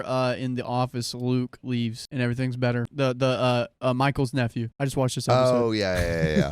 That's an old one. Yeah, I watched it last night. Yeah. I don't know what will happen with my wife, but I am done. I can't afford a lawyer right now, and unfortunately, I don't know any who could give me a deal or do me a favor, but this marriage is over. It should have been over a long time ago. And there is an update. Oh my goodness. Okay, so John, what are your conspiracy theories right now? Sounds like, I think your conspiracy theory of the kid knows that she's cheating. She's trying to coerce him into not doing it. Still, back to the vasectomy. I'm like, how could she have given birth to the last one? I mean, like a vasectomy isn't perfect. But with protection, do we know like, was it like protection was used every time? Well, I don't know if it was every time. It seems like whenever they celebrate, there's like, all right, taking off the protection. Right. So maybe not, but I feel like it's kind of a little suspicious. Yeah, I don't like it. Unless she has a freezer full of his little guys and she melts them. Turkey based each time. Oh, wow. That would be crazy. Every sloppy toppy is just like. You can't use spit. Wait, if it. But I was thinking the round thing that they use to protect, and then she pours it into a little. The protection. Yeah. Oh. She pours it out. If it mixes with spit, are you screwed? Yep. Really? Yep. Actually? Yeah, because whenever you donate whatever, you can't have any other substance in the vial. But I feel like that's like just like if you're trying to be like super precise with it. Well, it does mess it up because it's like other like bacteria and stuff. Yeah, it's not good probably. Yeah. And over time, it just isn't right. Is that true? Yeah. Don't ask how I know, but it's true. I don't know if that's true because like doesn't Drake put hot sauce in his protection say. So like it won't get pregnant, but there's no science based on that. There's no science, but that's true. Would it actually stop it? little burning. What? You don't think that's true? What? That he does that for for his pleasure. 60 minutes in a suitable environment. However, sperm quickly die when exposed to air and semen starts to dry. Oral spicy sleep and swallowing little guys can increase the. All right. Everyone really says continue with the story. We're going. All right. So, relevant comments. OP on if his wife might have undiagnosed health problems, including PPD. OP says, I spoke to her doctor about the issues she was having because she would not. He asked her what was happening, how she was, and she would say the pregnancy was fine. She was having no issues yet at home. All I got was how hard things were, how ill she felt, how sore she was. She was screaming and yelling at me. I went in the bed because I'm 6'5" and I work a physically and mentally demanding job. It is not good for my body to sleep on a 2-seater couch. I wanted to sleep as I had work in the morning. She escalated and got physical, not me. She made the argument worse, not me. Undiagnosed PPD. She has been to her doctor who diagnosed her with nothing. She told me so herself. And as for me knocking her up, it takes 2 people to create a child. We do not live in America, and my wife is pro-choice. If she wanted to terminate, she has the ability to do so. I told her after our second was born that I didn't think having more kids was a good idea. And she insisted. The same thing after our third and after my vasectomy, and she lost her mind. Quote, let her go on vacation and feel like herself for the first time forever. Did she not feel like herself when she went on multiple weekends away last year with her friends? Does she not feel like herself when she's hanging with the girls for lunch dates through the month? Do you know the last time I saw my brother in person? Before the pandemic. I love how OP's like getting mad at the commenters. Laying it down. He is here to support me. If you want my wife to go on a vacation so I can't, then it's perfectly reasonable that my brother can come to the home I pay for when I need him. Are you my wife? I like how he's like, commenter, you wanted to go on a vacation so bad? How about you pay for it? Yeah, but we do have an update. Oh, we do have an update, and we got some donos. John, you want to hit Yes, those? sir. Sarah Francis, thanks for the $5 on the tip link. I'm so happy to have the OG crew tonight. These streams are the best. Can't argue with that. Your streams are the best. Oh, snap. Okay. Amy, thanks for the $5. This husband wouldn't have these problems if he was a cardio bunny and played 40 chess. He would have run from this beat before the first kid. Gotta love it. Shall we get into this update? Let's do I'm it. so ready. So, slight update. I'm not going to add this to the post as it's already long enough. Please excuse any spelling mistakes. I'm so tired. Thank you all, but I'm not in America. I know a lot of you have suggested I message her telling her I'm going to divorce her, etc., but I think I'm going to play it cool. Act like I've accepted her decision so she's not on guard. I know she said something to my son, but he won't tell me what it is, and I feel like if I push him to, he might not ever, but my nephew and him are hanging out a lot. They're close despite not seeing each other much, so I'm hoping he might confide in him and maybe open up. I'm not just letting this go. We will talk, but I don't want to push him too much. I am not a lightweight. I can drink, but I've been exhausted, and I mean very exhausted for some time now. And I think that maybe that's why I passed out after having one drink. I would be lying to myself and to you if I said I wasn't suspicious. I am suspicious of a lot now. We're getting there. Uh-oh, found the iPad. We're getting there. Yeah, dude, the cheating iPad. There's always one. Why do they always pick the iPad? I swear I'm not an idiot, but I feel like one now. Some of you suggested that I get the kids' DNA tested, especially my youngest, and while I know this is likely something I'll have to do, it breaks my heart to think that they're not mine. My girls all look the same, just older versions of each other. So if I have to DNA test the youngest, I have to do them all. I never wanted kids. This is why I've always used condoms. I'm not the biggest fan of them, but I love my own, and I love these kids. He didn't even want kids? Yeah. What? He has 4? Regardless of the DNA test, they are mine, W, but I fear if it comes back that they're not, it could damage our relationship. My brother has read my post and spent the last days telling me everything he hates about my wife, obviously not in front of my kids. He's pretty funny, and I feel like I haven't been able to laugh like this in a long time. He says he's going to make a Reddit account. Lord knows what he'll say. Writing this update has opened my eyes further. I see how the timing of wanting her to go back to work lines up with each pregnancy, but when these things are years apart and you're concentrating on supporting the family, and your work brain sometimes pushes these thoughts away until something triggers them again, and boom, you're slapped in the face with the realization that your entire relationship is potentially built on a mountain of lies. She has her phone and iPad. Over. Game over. It's I done. called that. Story over. Story over. Also, context to everyone who doesn't know about the iPad. So many stories of caught cheaters. It always happens that they didn't delete stuff on the iPad because it's shared between all of your devices, like your iMessages. Gotta check the iPad. Always. The iCloud is against you. So I can't check any of that, but I'm going to go through her stuff. Isn't an invasion of privacy? Likely. Do I care right now? No. I feel like I've wasted the majority of my life, the good years, and that feels horrible to say when I have 4 kids. I promise I don't mean that they're a waste. As I said in this post, this marriage is over. I am done. My kids deserve better, but I won't be alone when I confront her. As I said, she can get handsy, and no, I have never retaliated, and I don't want to be put in a position where I need to. I thank you all for your comments, your insight, your kindness. I know I haven't replied to all the comments, but don't really have time to. So when there are so many, but I am trying to respond, etc. to DMs as it seems like that's the easier thing to do. I want to ask my sister-in-law what actually happened with my wife in that job, but I don't want her to know I'm suspicious. My sister-in-law is a kind woman, but she is my wife's sister, so her loyalties will always lay with her, I suppose, and I don't want to alert my soon-to-be ex. Does anyone have any ideas how I can do this? Seems odd to bring up a job my wife had for a very brief time years ago. I wish you all the best. There are relevant comments, but John,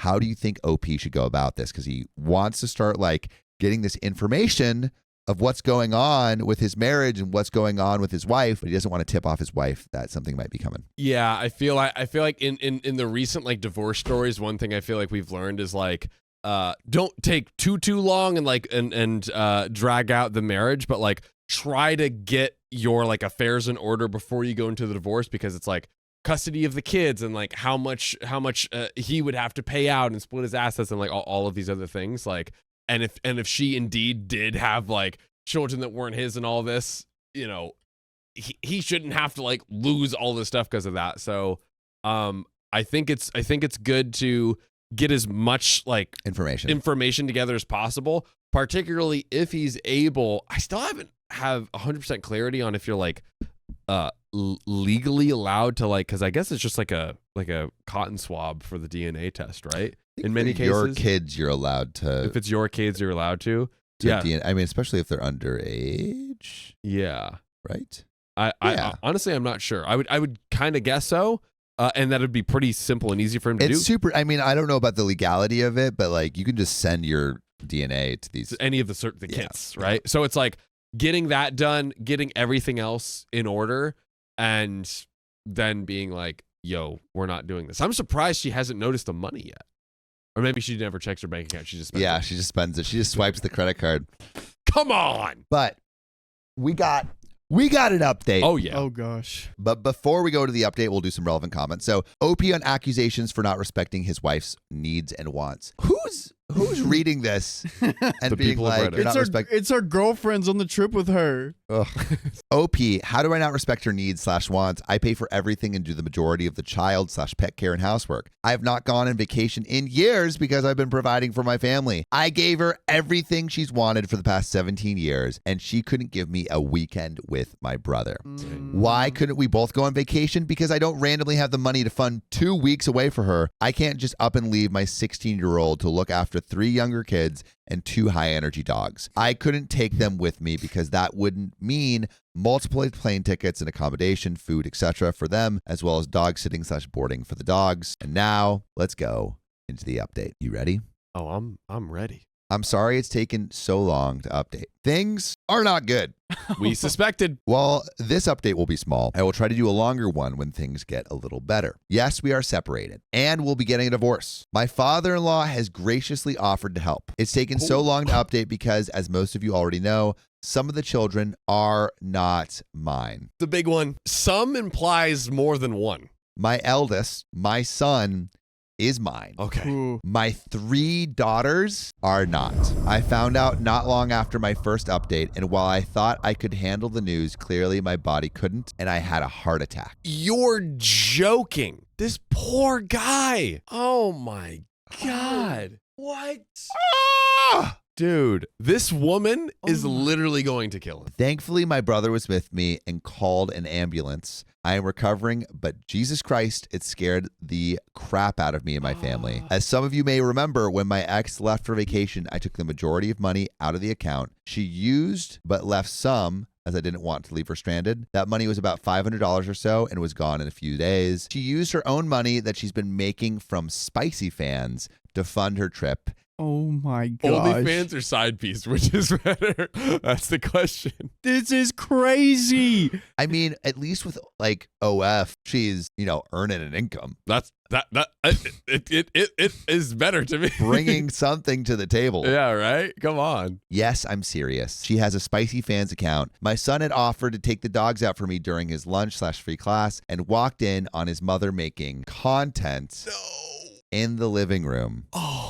She told him that I wasn't making enough money for the family to survive, that she had to do the Spicy Fans, to help support us. She told him I was ashamed and embarrassed and that I would be very unhappy and hurt if he mentioned it. She told him that doing so could ruin our marriage and could lead us to divorce. Dang, I knew she said something to him. My in-laws know everything, as my brother had to call them to help watch my kids while I was in the hospital. My father-in-law is furious, and my mother-in-law is just devastated. She keeps apologizing to me like she's the one who betrayed me. Honestly, the win in this is at least her parents know how bad she is. Yeah. Yes. I'm just happy that the brother was able to tell them before the wife could like say anything to him. Because you know for a fact she would have not made it her problem. 100%. My ex moved out. She tried to make me leave so she could stay in the house with the kids. But after a conversation with her father, she's renting a place. My eldest daughter and my son knows the girls aren't mine. My ex told them after they said they didn't want to go live with her at her new place. Dude, straight to the sun. Oh my God. My mother-in-law was with them at the time, and according to my daughter, began screaming at my wife for her behavior. My youngest two don't know yet, but they will. This isn't something I can keep from them forever.